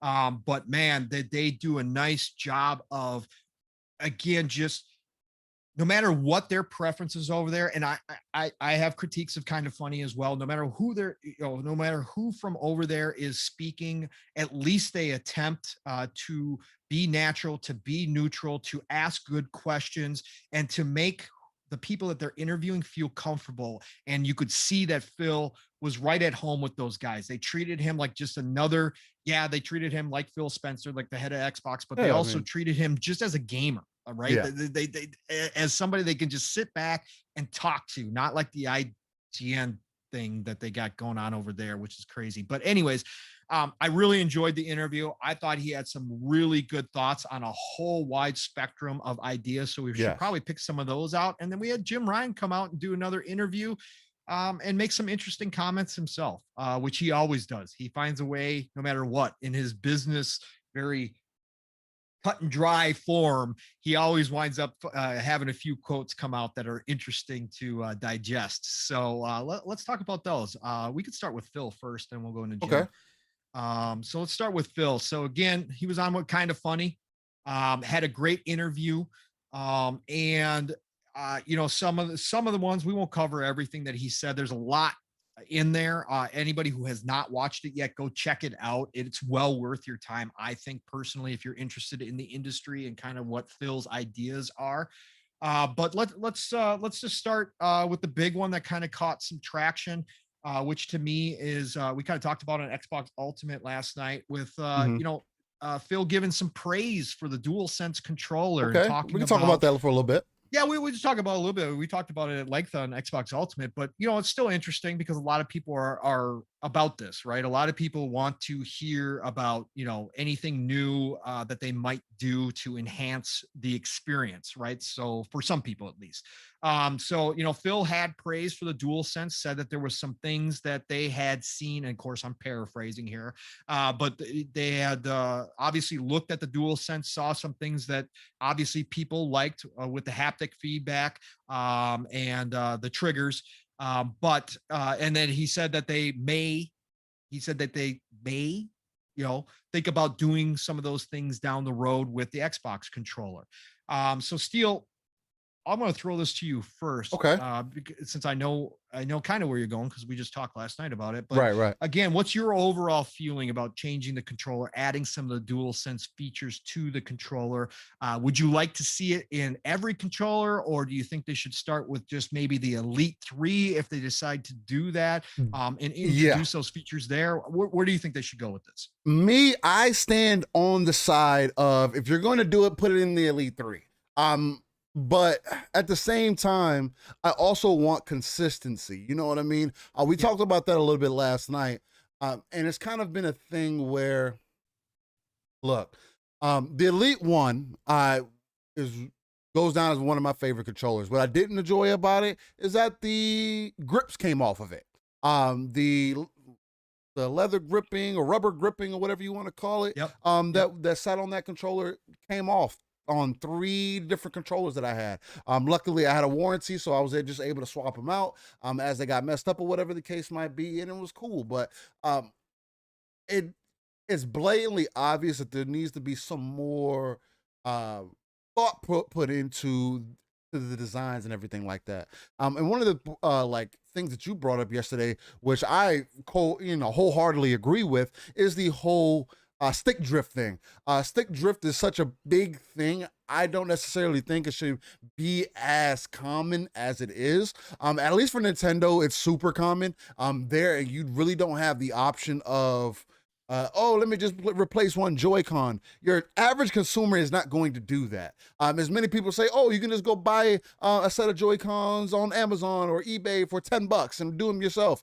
Nobody else wants to do that. Y'all have to realize that. We may do that because we care. We would rather not spend another $80 for a set of Joy-Cons, but at that same time, if you're spending $80 for a set of Joy-Cons, or even the ones that come with the system, they should not go faulty after 3 months of usage. Now, people can say, well, you shouldn't be so rough. It's not always about people being rough. Like, that's not the answer to everything. I don't know how you have those problems. Again, that's the whole mantra of, I'm not having problems, so I don't understand how you're having problems. Come on, man. Like, you have to look at everything at the bigger picture and see that there's people are getting fucking sued over this type of shit, right? Yeah. There's civil suits over this kind of thing, to where it's like, it's a problem. It's a bigger issue than what it should be for manufacturers that said that put tens of thousands of hours of use on these joysticks. Right. Again, I am also of the mind electronics are electronics. Everything is not perfect. There's going to be a lot of the times I see some people who get a device and have to replace that same device 3 or 4 times before they get a decent one. And then there's people like myself who get a device and it's perfect for me the entire time. Best example, the Elite Series 2. I've seen people, I have 2 of them. I have one for myself and I have one for my wife. Right. People complain that, oh, there's some joystick drift and this, that, and the other thing, and people are having certain issues with it. I have not had an issue with either controller since I have bought them. I'm still on my first controller. Right. And I'm not going to say, oh, because I don't have problems, you don't have problems. I'm just going to let you know that I haven't had these certain issues. But I can also acknowledge that there is a bigger issue. And mind you, I put use on these controllers. Not only because when I game on PC, I use a controller. I don't use keyboard and mouse. I'm not at that stage of my life anymore. You know what I mean? When I was 8, 10 years old, yeah, that's what I was doing. I was keyboarding and mousing it up. That's how I learned to play. You know what I mean? But controller, well, now that I have my hands on controllers, I play every game. If I don't have controller support, I'm not playing it. So, so it also carries over to my Xbox. It's constantly being used is my point. And I'm getting, the Elite Series 2 is hands down my most favorite controller to date. There's not a better controller. I've played with a PS5 controller. I cannot stand it. I can't. And it's the whole thing of having the thumbsticks right here. I do not like it. And it's, I know people are like, oh, you make such a big deal about the controller. Just get over it. It's just a controller. No, it's about comfort. I also play, as I was explaining to y'all last night, I play claw. I hold my controller like this. You know what I mean? I don't hold a controller like a normal person like this. That's old school, brother. Because I don't have.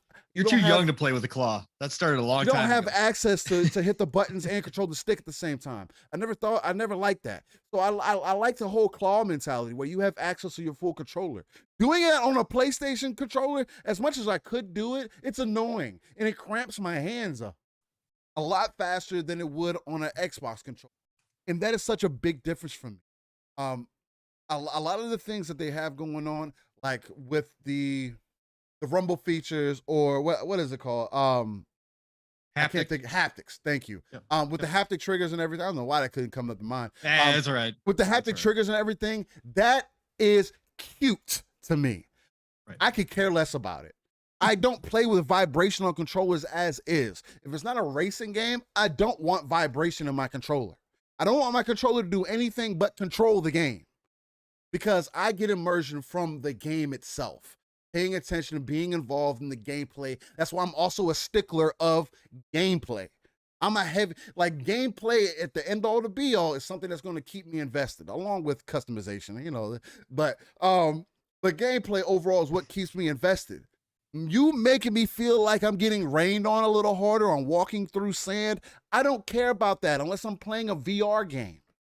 Right. If I have a controller in my hand, I want to be able to control the game to my best, to the best accessibility, or the best power that I can. You know what I could do with this that I can't do with any controller? You see those nubs? I can change the tension in my controller. You can't do that on any other controller. These unique things, like people say, oh, I want haptics. Why can't you change the tension in your sticks? Does the weight in the controller feel as good? No, it doesn't. Do you have adaptive triggers? I don't have to press down that far to play from my trigger action. I do when I play racing games, but that's different. Now it does, you know, this controller does have flaws. There's nubs on here for the adaptive triggers, right? That fall off. I can't put one of them back on because it's small as hell. Look. Look, hold on. Let me see if I can show this to you guys. For those who are watching, everybody else is just going to have to believe me it's a nub. But look at that, man. You see this nub? The camera may not be able to, but that sits on the adaptive controller, and me just holding it in my hands, it pops out. Yeah. I don't get that. That shouldn't be happening. Like that's a flaw in design. But I mean, luckily it's not it doesn't keep me from using it still. So it is what it is. But Pong's whole point is let's focus on designing better overall controllers than worrying about making sure that adaptive triggers are in your standard controller. Again, if it's an option, awesome. That's what we're looking for. We're both down for that. I'm pretty sure I can speak for us both as far as that goes. If you can want to throw in the design lab or whatever the case might be, where you can have adaptive triggers of whatever sort, cool. I'm not ready for it to be in the standard controller. And other than that, just make it a premium feature.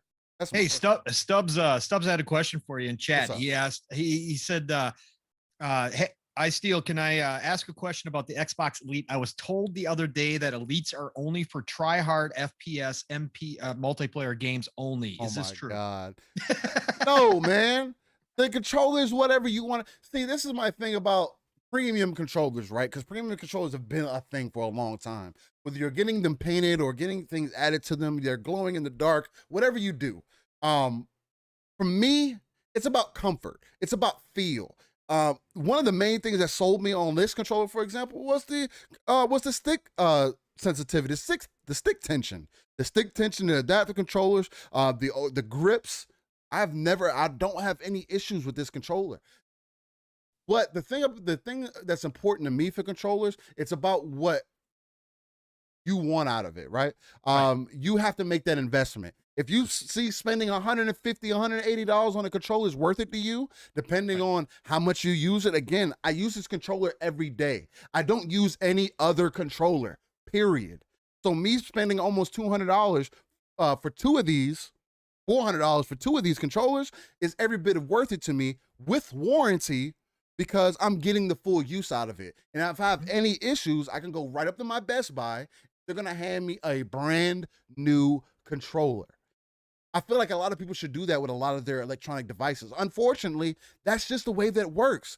Things aren't made the way that they're used to. But no, to answer your question, Stubbs, Elite controllers aren't made for multiplayer hardcore gamers or whatever. I feel like the Elite controllers are made for people who want a premium experience with the controller. Well, you know yeah, because you can customize everything, right? Yeah, so if you want to get down and dirty with your controller and you want to customize, layouts for different games, and you can have those presets set up, right? With the Elite, you can have the presets. Right. I'm just saying, and like you said, Steele, it's about how you feel the controller. Like I've never found it necessary to go buy an Elite, right? With the problems I've heard about it and stuff, I've never want to make the investment. I understand the insurance thing. I guess I'll get into this now. I just don't feel like you should have to buy insurance. Like I get I do it in all devices though. I know you do. And I don't. so for me, like, and I'm a big electronics dude, but if I'm spending big money, I believe in, and I know anything can go wrong. And I get that. I get that, right? It's the same with a car. It's the same with anything. But if I spend big money on electronics, I expect it to work. No, that's and I expect the manufacturer warranty itself to cover anything that may go wrong within a reasonable amount of time. You know what's funny? The only reason, just not to cut you off, but no, the only reason I ever really started getting insurance on products, and this is a funny story because I know it's like this for some people, is because I was running into a problem where, you get it that manufacturer's warranty, and then something goes wrong right outside of the manufacturer's warranty. And then you're like, yo, are you fucking kidding me? Like all this money down the drain, then you got to spend that exact same money to get that same product again. You know what I mean? But I do feel you. Again, I'm right there with you. They should be investing more, but again, who want us to spend the money, Pong? I know. And I contradict myself in this case with certain things. So for me, it's like one of those gray areas that I walk when I speak about this. But I can tell you from experience that like things like even on my OLED, I didn't get insurance. People would call me crazy, right? People would call me insane for not doing that with burn-in and everything else. But I just feel like I have faith when I buy these things, certain pieces of equipment. Like I don't have faith in the Xbox controller, right? I don't. I don't have Okay. faith in the PlayStation controllers because I've had problems, and I am not hard on my controllers. So this came up last night too. Yeah, you talk I about am not hard on my controllers at all. I'm not one of those guys. I have never ever, and I can say this in my life, slammed a controller yeah, I've ever, never, ever. And I'm not a guy who has, gigantic strong hands that just, maul controllers. I've had friends that have done that. I've had friends who have had sweat problems with their controllers, right? They get the sweaty palms, and I'm not talking about sweaty just because they're playing hard. Whenever they're playing with something in their hands like that with a controller, they get extremely sweaty hands and it affects the electronics. right. I don't have sweaty hands. I don't. I don't have any of those issues, but I wind up with drift in my controllers. Now I've had controllers last for lifetime. Mhm. They have never had drift. But then, like I was talking last night, the Sonic Blue Xbox controller that I bought lasted 3 months, and it was done 2 months. It was like 2.5 months, somewhere around there. And I got drift in it. I think my point, Steele, and you already brought up a lot of my points because you heard me speak about it last night, is that I think there are problems right now with the industry, and I'm talking as a whole. I'm not talking about Xbox right now. I love innovation. So if they want to go ahead and do this stuff, it's not for me. I don't care about Rumble in my hands. It Right. does not immerse me in the game any more than a normal controller does. I turn vibration off in a lot of games. Some games I don't even notice it while I'm playing. there So with I you. just never even turn it off. Right. So it's just like, whatever. I'm so deep in the game that doesn't affect me in any way, shape, or form. Right. So, but I know for a fact that triggers are not for me in any way, shape, or form. I do not want triggers that want to fight back. I don't care Yeah, I about don't. feeling tension on That shit is so. bows and all That that. shit is so cute to me. Like that's cool. Right. Like Right. It's like sweet. I just don't care about it. So I never ever will use that. The haptics, again, if they feel great, like you said, Steele, like I said last night, I don't care about feeling rain on my hands. It doesn't do anything for me. Some people love it. That's fine. That's great. As Yeah, long as it's that's an cool. option, I'm cool with it. Here's my big thing, and it's the point that I brought up last night. There is simple engineering, or what should be. And Simple again, I'm not a designer. Simple engineering problems that have existed for a long time in controllers. The main one being stick drift. Yeah. The industry, for the most part, used one company across the board for all of their joystick parts. Now, Psychonauts 8, shout out to brother. He said last night he thinks Xbox has now switched it because of the class action lawsuits that are out there. They've switched companies, and that may be the case. I don't know. I haven't investigated yet whether or not that's the case. But the deal is that for decades they were using the same exact manufacturer for all the joystick parts. And what do you know? Everybody had, to some degree, drift problems, right? And I think this is an engineering problem that needs a fix. Again, I don't expect a lifetime of use out of my controllers, especially for us gamers who game a lot of hours. I don't expect that. It's going to happen no matter what. It's going to wear down. I get that. But again, out the box, do I expect them to at least last a year for a hardcore gamer? Yeah. And I don't think that should be unreasonable. I really don't. I just don't. I think that they should last for they should be guaranteed for at least a year before they start seeing any signs of wear at the minimum. So for me, that's where I'm at with it, that they should fix those problems first before they put new ideas in. Again, I love innovation. So if they're going to do it, they're going to do it. That's fine as long as it's an option. But I don't think they should be spending their time there. I think they should be spending their time fixing the basics before they advance further along. Because again, more ideas you put into something, the more issues you can potentially have. We've heard about dual sense issues. It hasn't been maybe widespread, at least from what we've heard of so far, but we have heard of triggers breaking. We have heard of, obviously, the haptics taking away from battery life, which is a huge problem, especially in the dual sense, because you can't replace that battery. You just got to go buy a new controller. Battery life has always been an issue for PlayStation. As the years go by, that battery dies off, which again, all rechargeables do, but you don't have the option to replace it. That's why I love the Xbox option. And for me, again, like I said last night, the other big one is the dual sense went up by $10. Yeah. I do not want to be charged for an option that I'm not going to use. If you're going to do this, that's fine. But I do not want the only controller to be out there to be $70 for Xbox when I'm not going to use those features. right? That's pure and simple. Especially this type of feature where it's going to be hit or miss. Not every dev is going to use it. Not every dev is going to adopt it. There are going to be some games that use it fully. There's going to be some games that use it partially. There's going to be some games that don't use it Just at like all. any other feature, yeah. Just like any other feature, right? So for me, I don't want to be charged for that at all. So again, if Phil says this is a good thing and he wants to go do it, they're going to go do it. That's fine. I think it should start out as an option. An option, right? Yeah. Pure and simple. So for me, that's where I stand with this. Steele, did you have anything out of Phil's interview outside of the controller stuff that you? Yeah, man. One of the other things that I wanted to bring up, because I thought it was extremely important, was just their conversation about the preservation of gaming history, right? Or just gaming overall. Like I pulled up here on PC Gamer.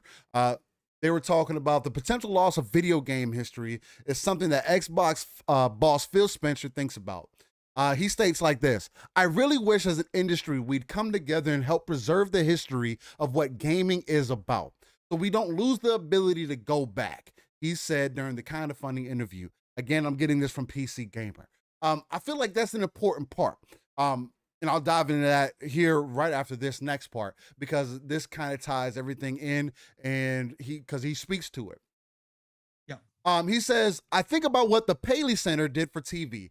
Paley early on saw the TV industry was getting ready to literally throw away the tapes that these old TV shows were on. And he said, hey, I want to archive those because at some point, somebody will want to go back and watch the Ed Sullivan Show or something, and those things shouldn't be thrown away.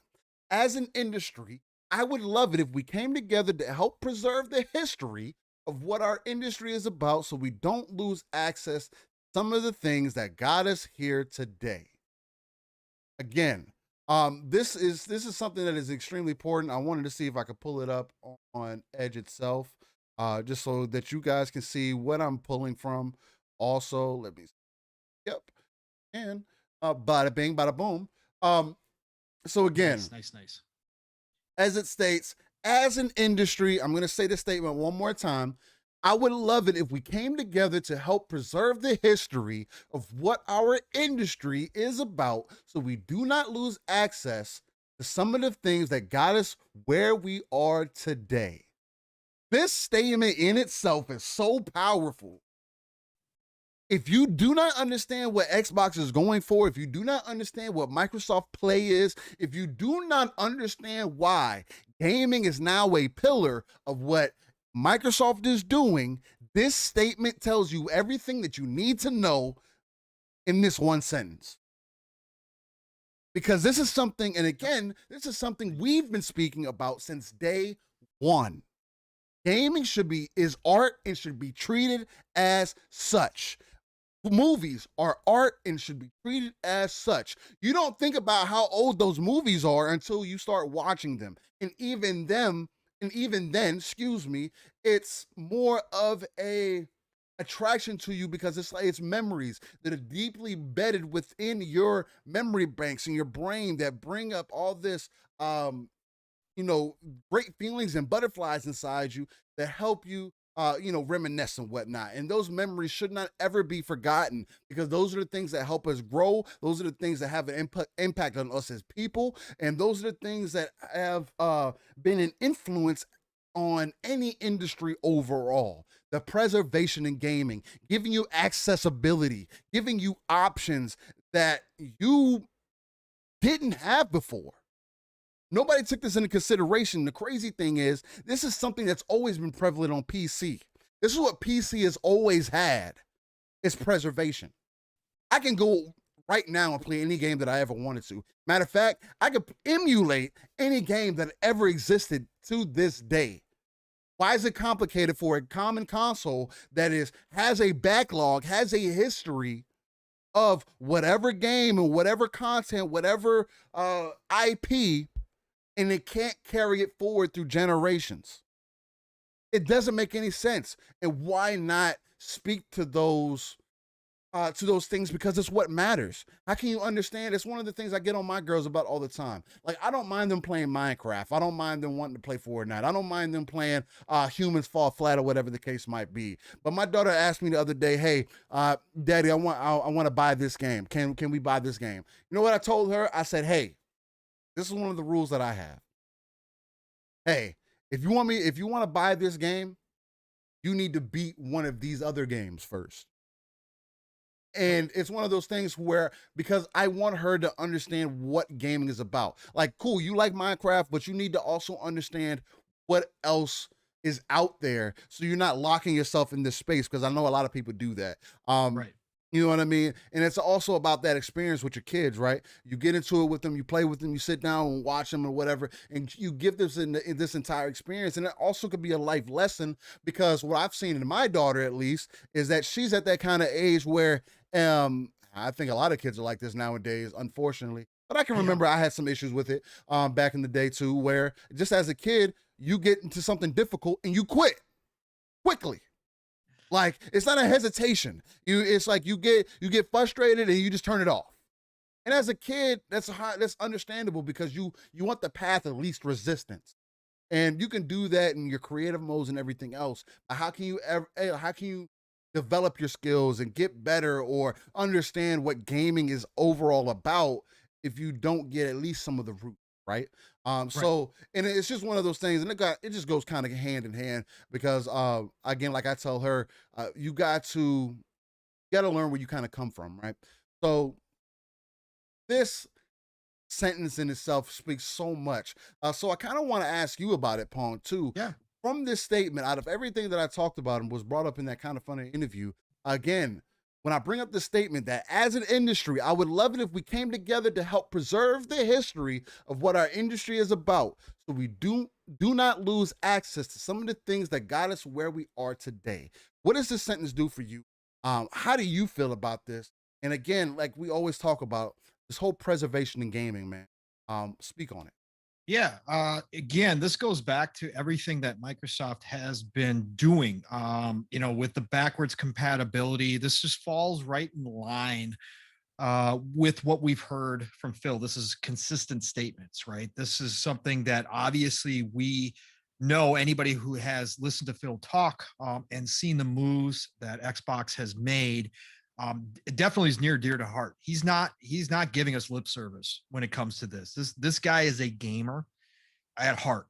That's how he started out. He's always been one. He's talked about it in many interviews, that his whole entire life has been gaming, much like myself, much like yours, that this is a hobby that he took up very early on, and it has been with him forever. And again, he understands the history. Now, some people move on very quickly and always look forward to the future and always look for what's coming next and what have you done for me lately. But there is a certain set of people who do understand that the history of where we came from in anything is just as vital as to where we are going, and oftentimes directs where we are going, and can predict where we are going in a lot of ways as well. So Phil gets it. Yeah. Right. Phil gets this completely. He gets the concept of what this means. And he understands that as we get further into the digital age, as tech continues to just explode everywhere, right, that the industry itself, the main industry, should come together at this point, use these tech advances, not only for making a content now and in the future, but looking back and saying, hey, how do we make sure we keep all of this safe, right, at a time when old hardware, how many original Pong consoles can you come across in the wild anymore that are still operational, working, right? Not too many, right? How many Ataris are still out there working? I'm sure there's a lot of them, but in overall terms, how many more disappear each year, right? How many more, die, or whatever the case may be, each year. And we're not going to have the chance to go back with the physical media, that's out there, and necessarily be able to play those, whether we're talking, 5 years from now, or whether we're talking 50 years from now. Phil sees the future that video games are always going to be a part of culture, right? That there are a permanent now member of that wherever they go, right? Again, if we wind up all being able to step into a virtual reality, full body experience virtual reality where you can actually live inside another world, if that even winds up being the case, it's still going to be a version of a game at the end of the day, right? So he sees this future where video games are always going to be there, and he wants to make sure that none of it is lost. We've already heard some horror stories of coding being lost, of games being lost forever, because again, back in the day, nobody thought about preserving them. Nobody thought about holding it on. People were very careless with it. Hard drives got deleted. Game companies close, and that those games are gone forever, right? Because nobody picks it up. Nobody picks up the IPs, the content. I'm not talking about just the big stuff. I'm talking about all the little stuff. All that stuff is one important piece to this entire industry and should be preserved in the best way possible. We've heard of, Phil obviously talked about TVs and movies and that kind of stuff being preserved, because a lot of that stuff has been lost to history too. How many times have we heard movie studios, again, due to fires and the original reels being burnt up or whatever the case may be, and that kind of stuff, or people discovering things that they thought had been lost for years and they find the original print, right? That stuff is real. And again, as we move through to the future, Phil has an eye on that, saying, look, the industry as a whole, and it's going to be very difficult. We touched on this a little bit on Xbox Ultimate last night, or behind the scenes too, but it's going to be very difficult for the industry as a whole, just because it's so complex with all the individual rights, the IP ownership and licensing rights and all that kind of stuff. It's a very complex issue when it comes to video games.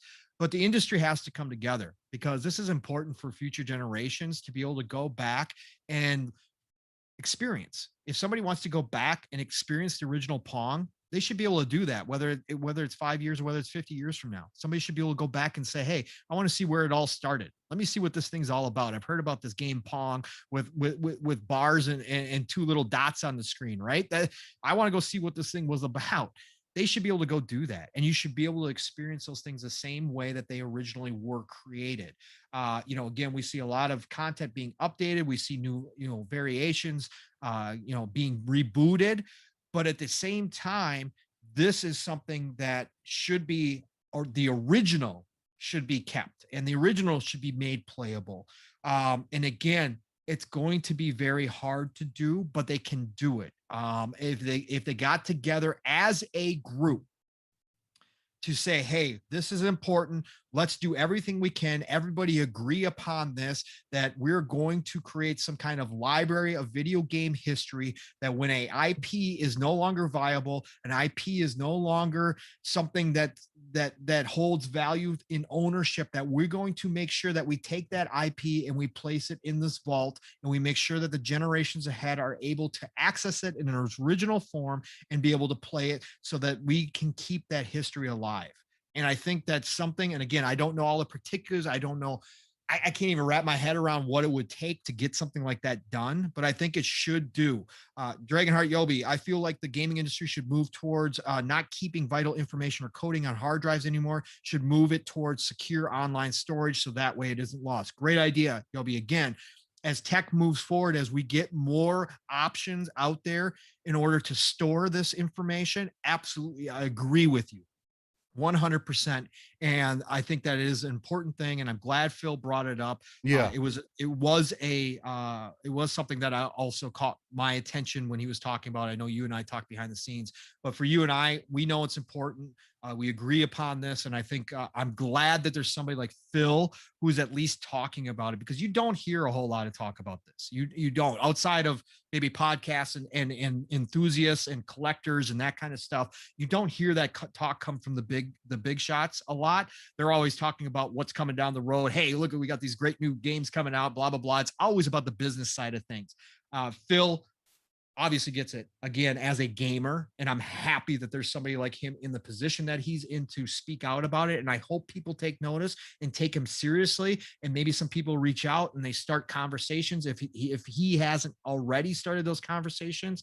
I think that would be great, that at least we get the beginning steps of some kind of preservation going forward started right now. So that's where I'm at with it. Yeah, and also, I mean, shout out to Andy Chalk for a PC Gamer. He's the one that wrote this article also. He writes in here, but for broader consideration of game preservation, Spencer believes that cloud gaming can play a much bigger role because it eliminates the need to invest in old hardware or figure out emulators. Right. And that's something we also spoke on earlier. Not everybody wants to deal with all that.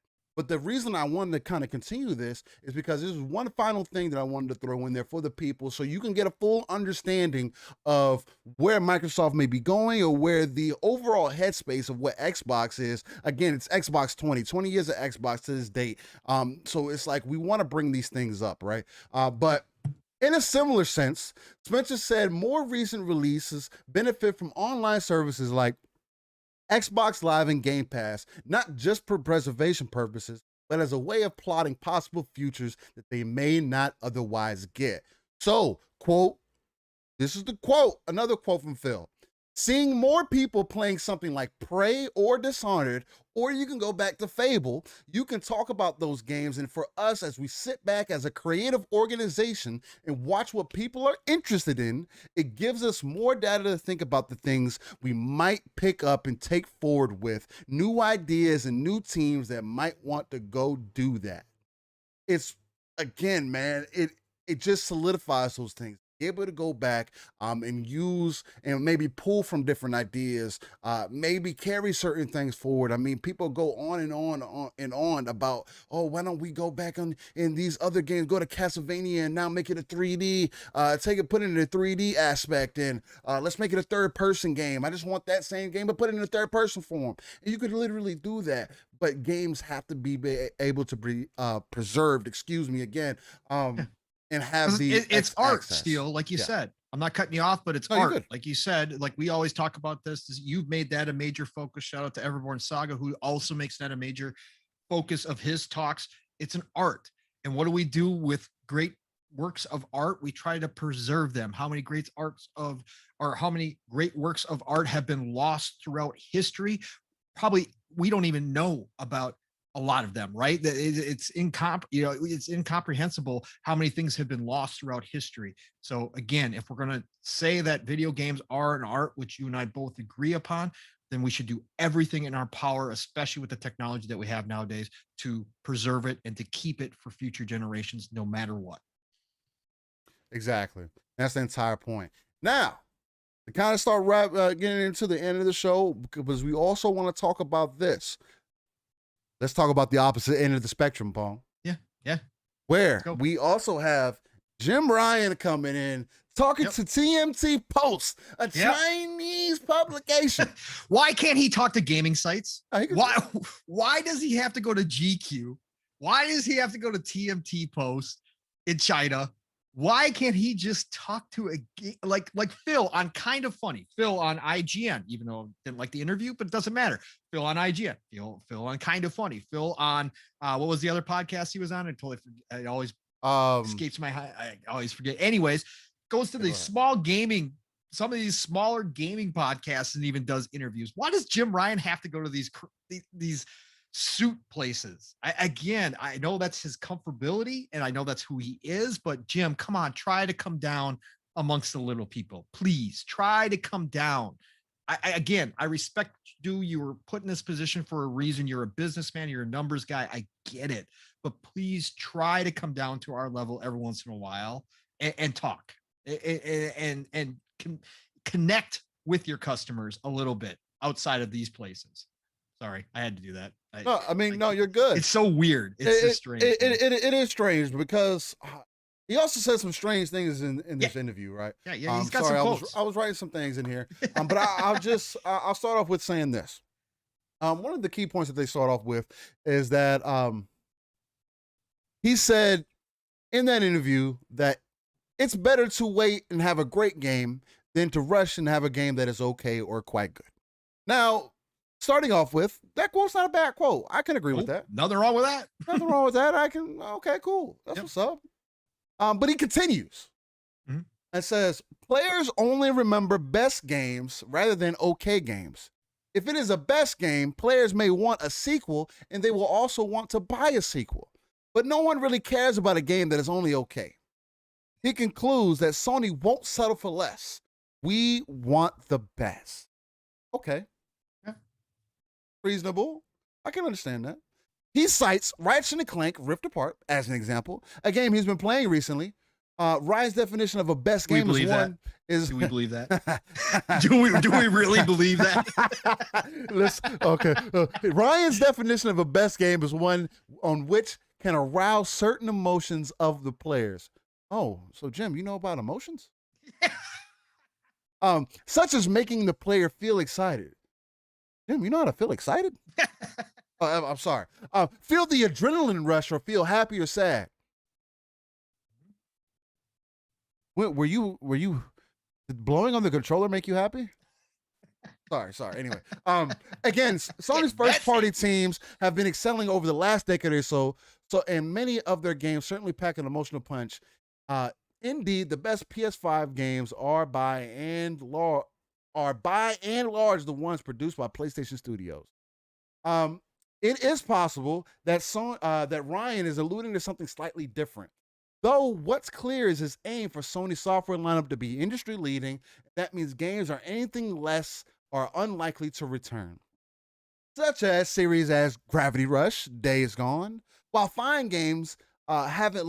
they are fine games, they haven't lived up to that same standard as God of War, Last of Us, or Horizon Zero Dawn.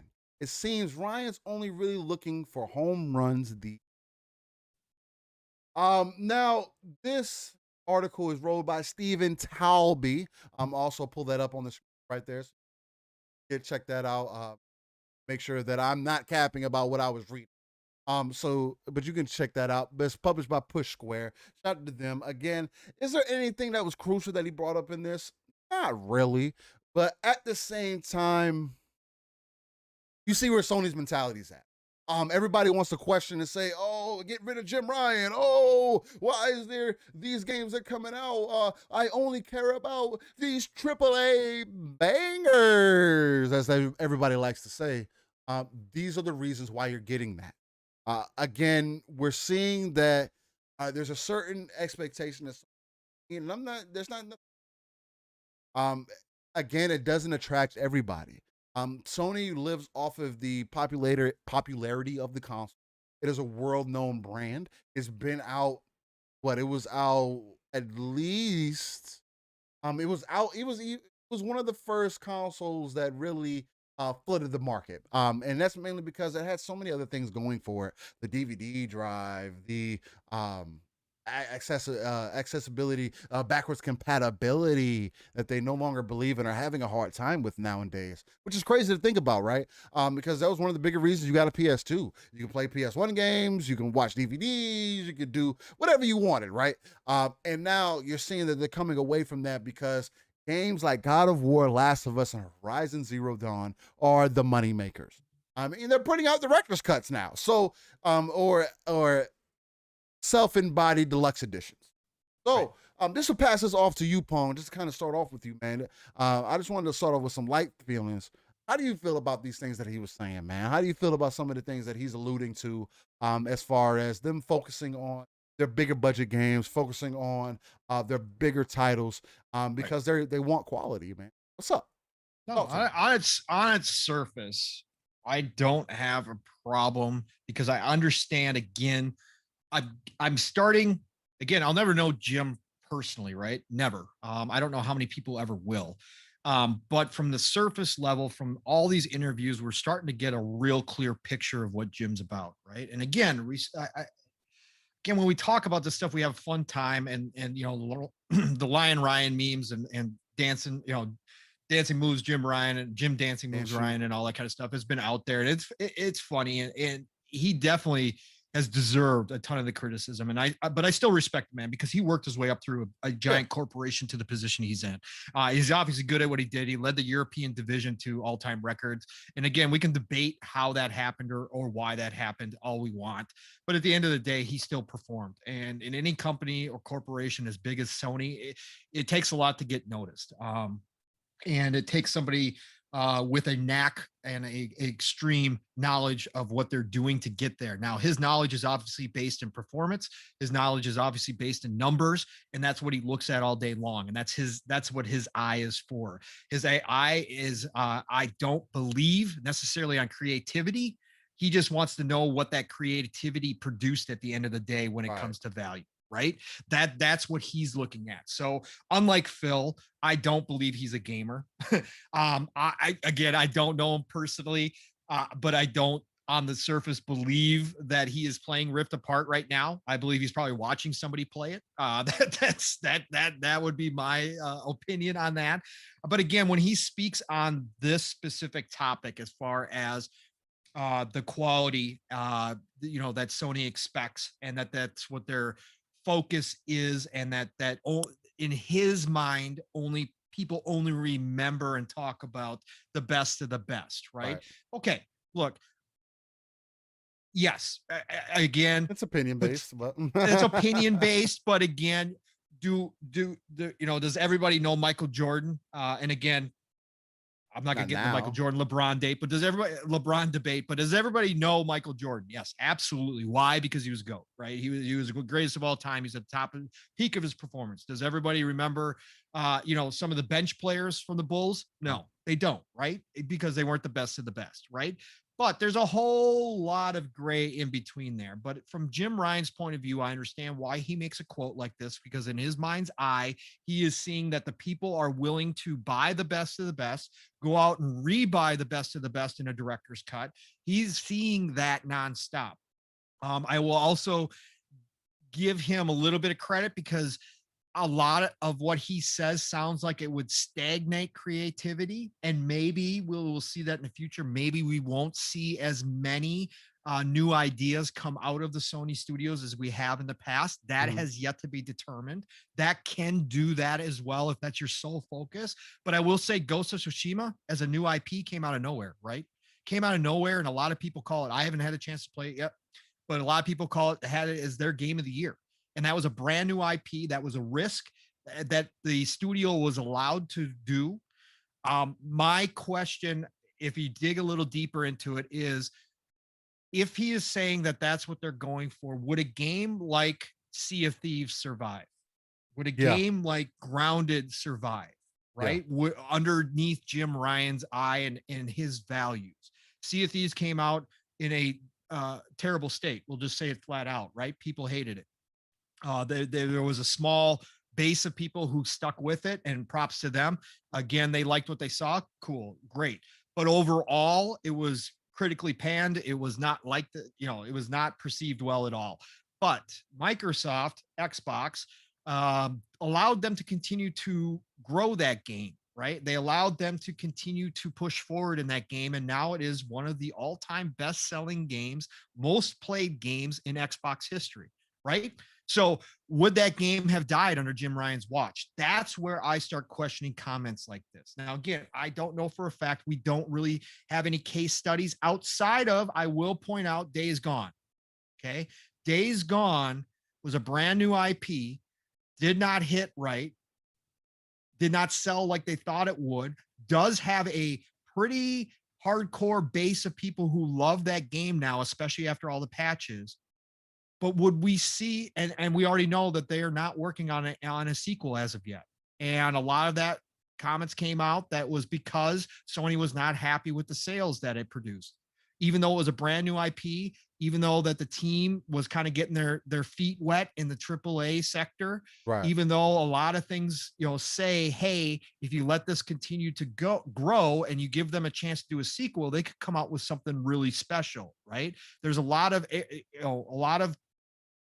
things that are pointing that say this team should be allowed to make another one of these, right? But that's not happening at this point. And that's where I think these quotes kind of get questionable is down the road, are we going to see less risk taking from Sony? Are we going to see less chances, on studios being able to develop? Now, again, we just saw Returnal, Right. come out, which I'm happy about. I will be trying it out at some point. And they allowed that team to make that game, which necessarily wasn't the biggest game. It wasn't the stereotypical it was third person. It was over the shoulder, but it wasn't your stereotypical narrative driven game. It was a much more niche game. Right. But that was allowed to be made, right? So so we have a couple different things that point to different ways, contradict what I'm talking about here. Yeah. So I'm just curious as to going forward how this is going to play out. Again, over the long run, Sony's going to continue to pump out what they know how to pump out. They're going to continue to produce and reproduce game after game that they know sells to their base. Right. And that's fine. That is totally fine. We've heard rumblings that some of these new studios that they brought on, or some of the third-party studios they've done deals with, maybe working on multiplayer games. So that is an aspect that they've been lacking in. So I'm not ready to say that Jim is pigeonholing Sony and PlayStation yet. I'm not ready to say that. I think there's some signs that they are listening to things outside of what they already know, which is third-person narrative, over-the-shoulder driven type games. I think they are seeing that there is a bigger audience out there for that. And they may push into those spaces as well and try things. Okay. So I'm not ready to say that Sony or that Jim is just simply again, pigeonholing or just not allowing for PlayStation to create a diverse lineup from the first party studios, that he's only demanding that they make a certain type of game. I think it's too early for that.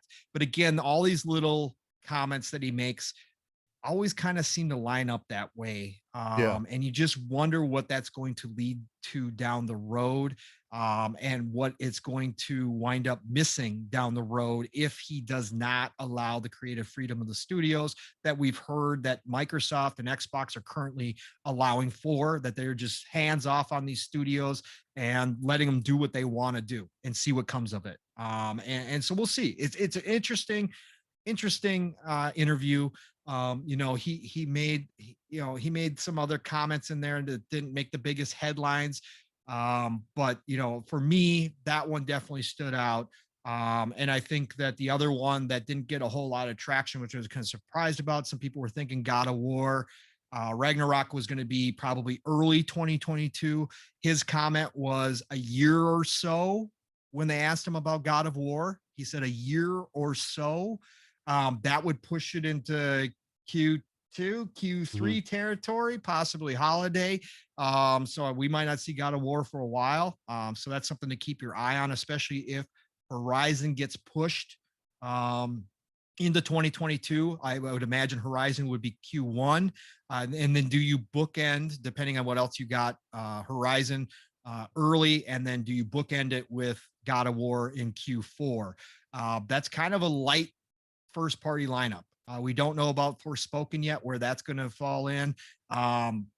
But it's looking a little light, which we kind of knew was going to happen here with what they're doing. They got these director cuts to kind of fill in the holes, which is fine. That's great. They're going to have third party deals, but that was another one that caught my attention. A year or so leaves open a whole lot of room for movement with that game. So, that's where I'm at with it, man. Did you catch anything else out of that one?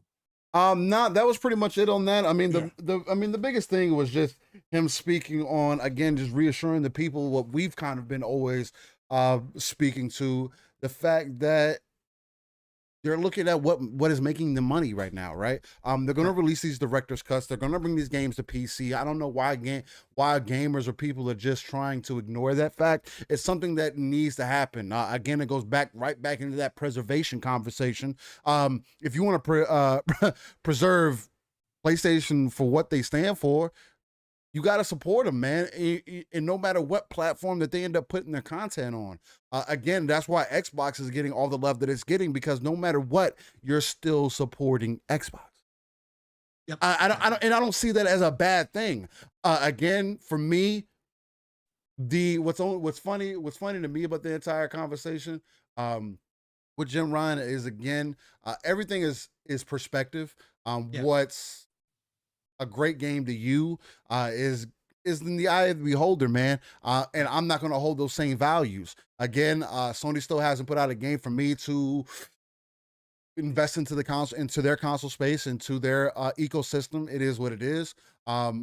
If they are games that, when I did get a system, that I would maybe check out at that point, if they're on a service like PlayStation Now, whatever the case might be, or maybe if I can get them cheap, sure, I would check them out. But none of them are games that I want to play right now, that I need to play. And again, me being confident in who I am as a gamer, I know where my interests lie. Yeah. And right now, again, you have to pull me in some way, shape, or form. They haven't done that yet. Right. None of the PlayStation Directs, none of the what is it called that they've been doing? It's not called the Direct. It's called a What? what's that recent thing that they did here recently? And it's not a PlayStation Now. It's a Lord, I can't think of the name of it. Lord Jesus, it's one of their events. Oh, you mean not that E3? Oh, State of Play? State of Play. Thank you. Lord Jesus, I couldn't think of the name. I was Thank wondering you. where There you're you go. going with this. I was Yes. like, what? Hey, what we did? None of Yeah. their State of Plays have shown me anything that I'm like really interested in, whatever the case. And again, that's just me. Everybody's different in their own ways. If you are getting love out of that, enjoy it, man. That's what it's about. That we as gamers go where the games are, and we enjoy what we enjoy. It is what it is. I'm not going to hold that against anybody, but it just reiterates what we know. There's no negatives in that. I don't want to. There's nothing to throw smoke at. There's nothing to throw shade at. It's just, again, him reiterating. He's a business dude, man. You can listen to him telling you that he plays games or not, but Right. it's completely on to you, man. If you're getting enjoyment out of that service over there and everything that you're getting, hey, Absolutely. man, thumbs up. I appreciate you, and hopefully you're tuned in and sub to the Living Split Screen Morning Show, where we continue to give you that uneccentric or non-eccentric gaming platform content, that high energy, that octane, that authenticity that me and my bro Pong can bring you every 9 a.m. Central, 10 a.m. Eastern, and 3 p.m. UK time on Saturday morning, man. That's what we do. Pong. Right. We're 2.5 hours in, man. Again, I don't understand how we do this, but we've had an excellent conversation this far. And before we get into this day in gaming, I wanted to shout out to everyone in the chat again. Look, I want you to, if you're in the chat, let us know, hey, send us a yo, what's going on? Let us know if you're still rocking and vibing with us. Share it out, like, subscribe. We're back at it, man. We took a week off. I got some personal things handled, more personal plays are going down. Me and Pong, the Living Split Screen, are going on a run this week. Yeah, we are. I got the whole next week off, man. Got the whole next week off as I get ready to go step into my next adventure. So I'm going to be on a tour. So y'all be locked in, tuned in, go follow Living Split Screen on Twitter. I know we're not very active. We're always active on our own channels, on our own pages. So it kind of is what it is. Along with the kind of the personal things that are going on. But shout out to everybody that's here. Timmy, what's going on? Master Clowns, Stanley French, what? Yes, Stanley. The Dragonheart Yobi, Matt Barnes, Six Slayer. What's going on, my guys? Matt Barnes said he got us on the big screen. Matt Barnes, again, hopefully the video is coming through. How do I look, smoothly. Matt? How do I look? Hopefully, what I'm saying is also portraying through the video content for those who are watching. And again, like I always say, if you're listening to us on audio platforms afterwards, we're on Spotify, Apple, Google, anywhere you get your RSS feeds or you get your podcast at, we're also there. I started a few weeks ago uploading same day to those audio platforms. So you'll get it about an hour after this show ends. and you can enjoy the content there, man. So much love to everybody who's been supporting. We're on the road to 1,000 subs. We're over 240 right now. It's been an exciting thing. I don't know if me and Pong expected to be here. We're 16 episodes in with over 240 subs. It's nothing but love and appreciation that you guys have shown us. Again, we love to involve y'all. If y'all got questions, y'all got things that we want to talk about, it doesn't have to always be about the news. This passion extends through everything in gaming. Let us in chat. We'll get to some of those questions towards the end of the show. I do want to start doing that kind of thing. Or just hit us in the DMs. Say, hey, Pong, Steel, I would really love if y'all talked about this, if y'all deep dive into some of these topics. And we'll see what we can do for y'all, man. With that being said, Pong, is there anything else that you want to touch on before I hop into this day in game? No, make me feel old, Steel. Let's go. Just make me feel old. I've been prepping myself for this again. You know, that was the good part about last week. I didn't have this feeling, right? That was the great part. Oh, that's what it was? Yeah. That was the best part. That was the best part of your day that you didn't get. Yeah, I didn't have to feel old. And I'm sure there's a lot of people in chat who agree with me. But you know what? It is a fun time. It is good to go through this. So you know what, Steel? You get at it, brother, because it is important. So I mean, you already know what I'm about, man. Oh, I know. My entire reasoning, and I'm always going to do this because it's kind of what we talked about this episode also, and I'm going to continue to talk about it and preach about it. Gaming is art and should be treated as such. So I love to go back 30 years within gaming history to see the games that have come out on this day in gaming.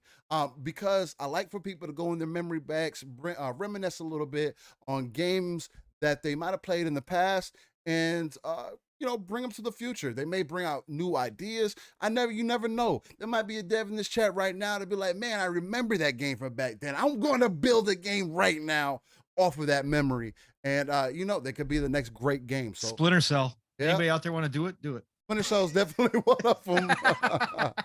It's definitely one of them. But yeah, man. So this is what this part of the show is for. Again, we come in with the upcoming games, and then we lead out with this day in game. So just to start it off, July 17th, today, 34 years ago, on the NES, Legacy of the Wizard released in Japan. I'm not familiar with that title. That title's also older than I am. So with that being said, moving into the next one. 1992, Super Nintendo released Captain Tsubasa 3. Kote no Chosen in Japan. Excuse me. I'm just going to say, I really wish I would have lived in Japan in the 80s and 90s, man. They had a lot of great things. For video games, can you imagine what you've been able to play? Oh, yeah. They had a lot of those cut kind of places, a lot of arcades set up back then, too. Yeah. On the NES, they released Gargoyles Quest 2. I watched Gargoyles back in the day. That was my show. So did I, but I don't think that's the same Gargoyles. Probably not. NES, they released Mitsume ga Toru in Japan. Those of y'all who are interested in that, I'm not familiar with that title. I haven't seen anything yet. 97, Clock Tower, the first Fear, released in Japan. Not familiar with that game. Buddy played Clock Tower back in the day. I think I know which one that is. Kind of a Silent Hill-ish kind of game. Okay. So I think so. Yeah. Now, this is a game that I am familiar with. On PlayStation, they released Street Fighter EX Plus Alpha in Japan. Who's not familiar with Fighter, man? I never played it. I'm about to say, you gotta stop the cap, man. God, dog. Oh, this one pulls up my heartstrings a little bit. I'm not really a fan of this series of it, but PlayStation released in 2002 Gundam Battle Assault 2. Not really in my style at that time, but that's not one of the series that I favor. But still, nonetheless, if you were into Gundam at that time, diving deep into them. I do believe I did import this from Japan back then. So wow. Hey, there's that perspective. Yeah, it's one of those things. I was begging my mom, like, because I was playing games. I was playing computer games, so I had full access to the internet and everything. Right. But it's like a lot of the Budokai games and everything. I got them early on PlayStation when they released in Japan, and I would just figure it out. You know what I mean? Good on you, brother. So it's tough. They were most of them were fighters, so it was one of those things that was easy not necessarily understand, but figure out after you hit enough buttons and saw where they took you. In 2003, the Game Boy Advance released Boktai, The Sun Is in Your Hands in Japan. I'm not familiar with that, but I am familiar with this one. PlayStation 2 released Mega Man 17 in Japan, or X7, if you want to call it that. PlayStation 2 also released Silent Line Armored Core. Armored Core series. Is it good mech series? Okay, if that's what it is. No, that's what I was trying to see. Armored Core is actually one of my goes down as a great series for me. I always love. I want them to make a current gen Armored Core game. Of course, like, absolutely. You know. That was like my Gundam without it being Gundam. You know what I mean? Because it was slightly more realistic, or whatever the case might be. And it just offers so many variants and so many variables in those games. I love them. Then on Xbox, a classic. Here we go. Star Wars: The Knights of the Old Republic, a game that I still haven't had a chance to play. Look, oh my God. Okay, I'm a number two. Number two is better than number one for me in this series. But Knights of the Old Republic, man, one of the greatest RPGs ever made. That both of them together, just some of the best RPGs ever. Oh my God, what a great get for Xbox, man! Can't wait till they do the. Hopefully the remake's real. Hopefully the remake's real. So it looks like it is, man. I'm you'll get a chance to play then. Yeah, it's gonna be awesome. PSP released in 2007, Tales of the World: Radiant Mythology. Not familiar with that title, but I am familiar with this next title. Oh yeah, and it's a classic. One of my favorite Ghost Recon games. On PC, they released Tom Clancy's Ghost Recon Advanced Warfighter 2. Yep. Man, talk about an era of third-person shooters. Bring it back to that. UB. Man, God. Those Tom Clancy games were class. Those were the greats. Those definitely, everything was immaculate at that time. They need to bring that back. Yes, they do. 2008, Dragon Quest V, Hand of the Heavenly Bride, released in Japan. Not familiar with that. So I never played that one. So PSP released Gundam Battle Universe. I am familiar with Gundam Battle, but that released in Japan. I did not import that. I was not on PS. I was on PSP, but I wasn't playing that at the time. 2012, 3DS released Heroes of You can pronounce Ruin. all these Japanese names, but then you get the heroes and you come up with Huans. Hey, I saw Heroes and I saw Ruin. Yeah, the Humans of Ruin. I know you were combining the two words together. I do that a lot too. So it's funny. Heroes of Ruin released on the 3DS. I'm not familiar with that game, but that's what's Humans for short, everybody. Humans. PlayStation 3 released Resident Evil: The Umbrella Chronicles. Ooh. I don't know. Not very good at all. Yeah, I don't remember that being that great. Not very good at all. No, the fact that I can't remember it all doesn't. The forgotten times of Resident Evil. Yeah, let's call it that. In fact, I can't remember. It speaks from volumes. All right, 2014, PlayStation 3 release Altair Shali, Alchemist of the Dusk Sea in Japan. Good, very good. That series. That's what's up. That series is good. Then on PlayStation Vita, for those Vita fans out there, Oroshika Tainted Bloodlines, they released in Japan. Check that out if y'all are interested in that. Then in 2018, there's quite a few things in here that sound familiar. PlayStation 4, Adventure Time, Pirates of the Echidridion. Adventure Time. That was actually fun. I'm not even an I like Adventure Time. Adventure Time was shit. I never got into Adventure Time. It's just one of those ones that I got. Enchiridion. But it's good. It's good. The Pirates of the Enchiridion. If I'm believe that I'm saying that correctly now. It was a good game. I've actually popped in that game, played around with it for a while. So that was a good game. That's crazy. 2018, PlayStation 4 also released Hungry Shark World. Not familiar with that. But Nintendo Switch released Sonic Mania Plus. Sonic Mania was all right. It was all right. PlayStation 4 released Touhou Genso Wanderer Reloaded. Not familiar with that title, but for those of you got nothing on that one. But then in 2020, a game that is getting a director's cut here coming up on PlayStation 4, they got Ghost of Tsushima.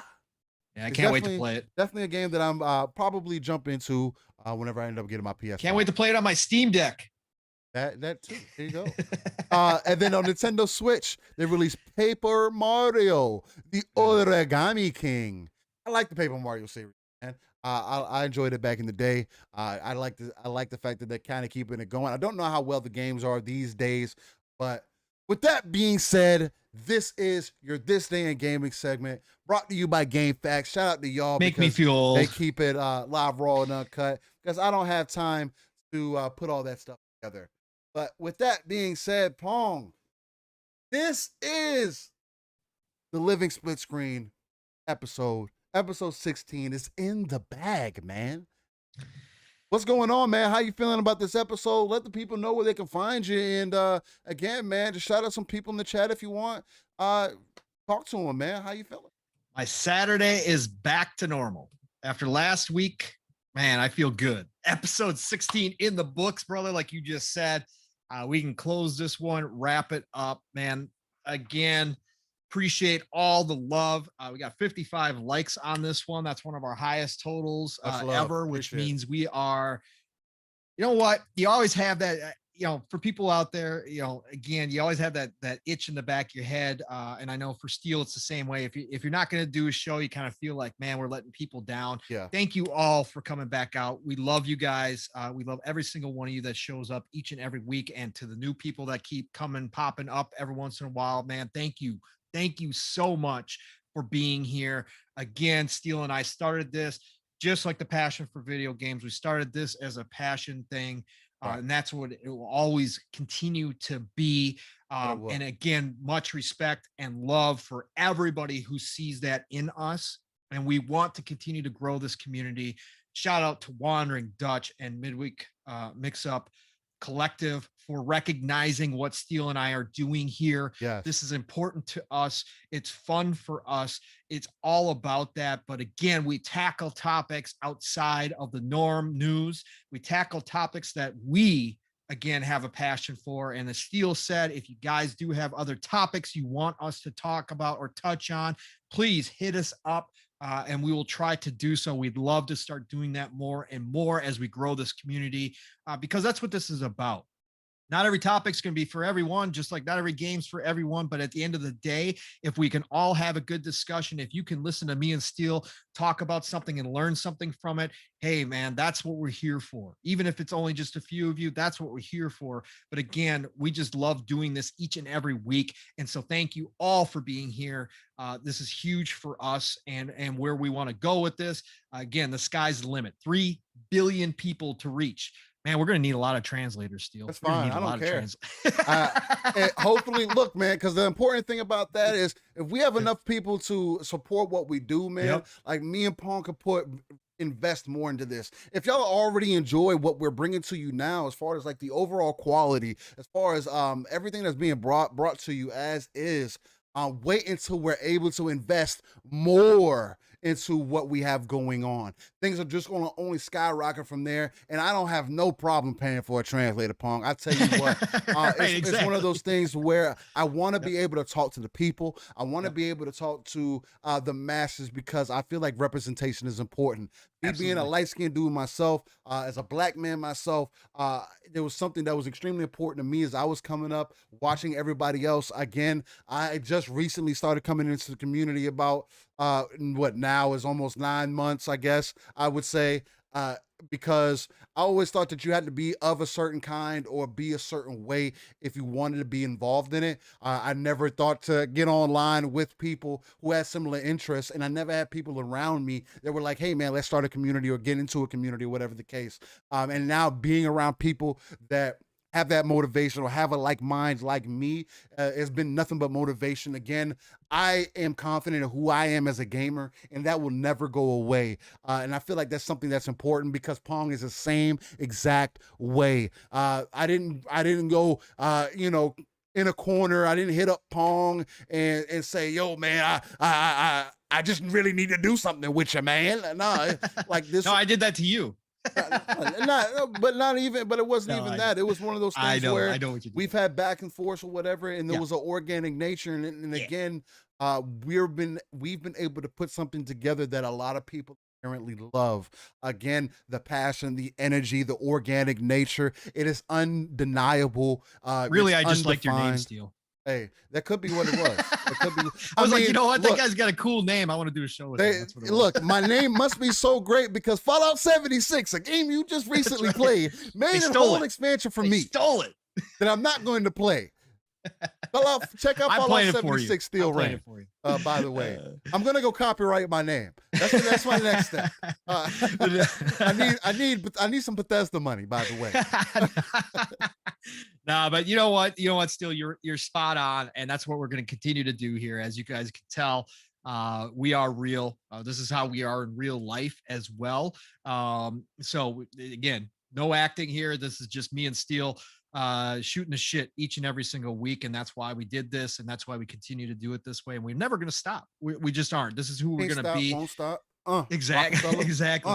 Yeah. Master Clowns. It's Timmy. Is still here. Maddie Barnes is still here. Lemon's still here. Six Slayer. Mr. Kima is people here. We love, yeah. Oh man, all these guys. Stubbs is still in the chat. Thank you all, everybody who is still here. We love you all. Again, even if you listen in the background while you're doing your daily chores, like Boomstick does, man, that's what it's about. That's all it's about. I do that all the time with shows. So again, thank you all for being here. Otherwise, great episode 16. Can't wait to do it next week. Episode 17 coming up, Living Split Screen next weekend. But Pong Soul everywhere. You guys know the drill by now. I say it all the time, but this is the easiest way to do this because I've got so much to say. So Xbox and Twitter, follow me. I'll follow you back. Again, shout this podcast out, share it. Tell your friends, tell family, tell whoever it is, wake people up and say Living Split Screen is coming on. Get over there. These guys are awesome. If you appreciate what we're doing here, it helps immensely. We've seen continuous growth. Again, Steel and I, again, we're not here for the numbers, but we're here for the people. And the more people we get in here, the more people that we can talk to, the more community that we can build. That's what it's about here for me and Steel. So appreciate you all doing your part in that, as well as being here each and every week. Otherwise, tonight, the Shot Podcast with PTK Blam, Centurion, Fuzzy Belvedere, maybe Stigarilla. I don't know for sure, but you know who is going to be there? That's right, Steel Rain. We got the full Living Split Screen going on tonight, 9 p.m. Eastern, 8 o'clock Central Time. Cannot wait. This is the start of our grand tour. Things have not been announced. Steel alluded to things that have not been announced coming up this week. So be on the lookout for us. Keep your eyes and ears peeled.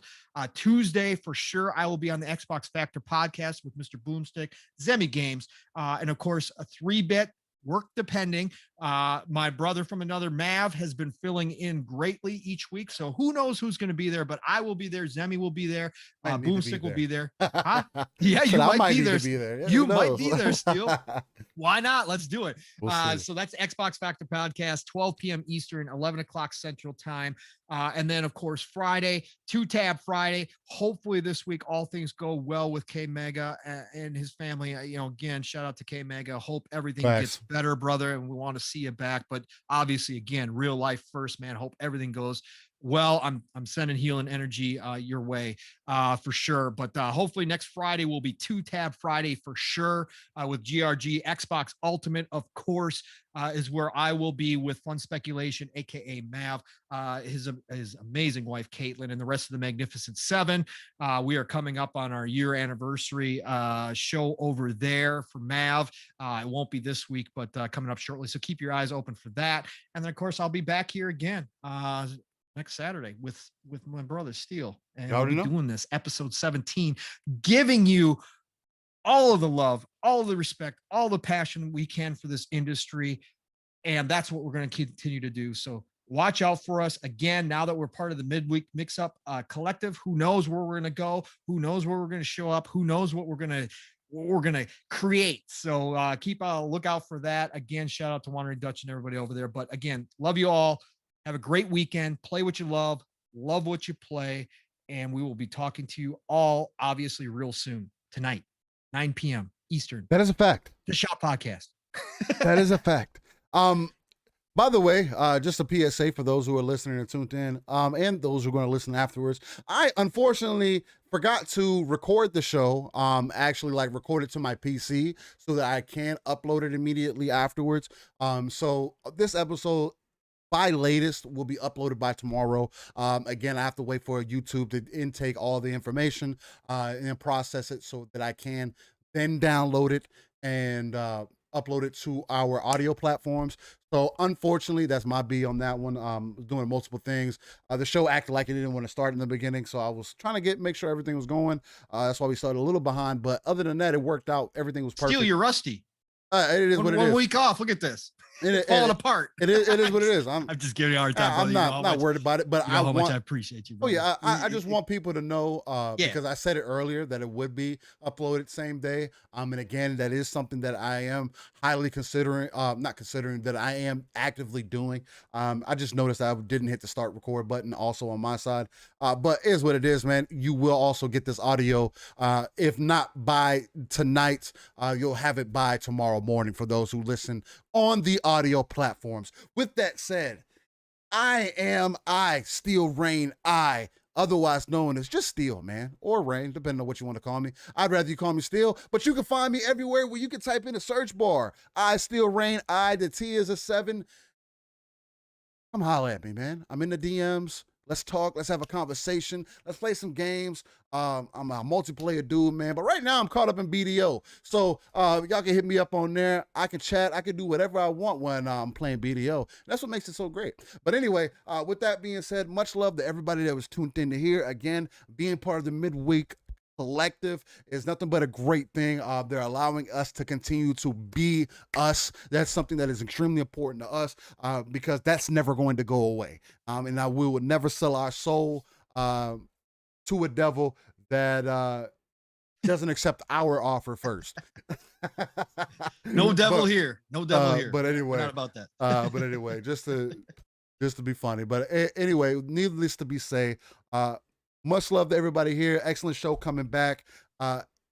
Again, Living Split Screen, 9 a.m. Central, 10 a.m. Eastern, 3 p.m. UK time. We keep it live, raw, and uncut, non-console-centric platform that values the representation of gaming and gives you that energy that you need to get into your weekend. That authentic, organic nature that only Pong Soul and myself can bring. That being said, much love to everybody, and y'all stay easy, man. Later.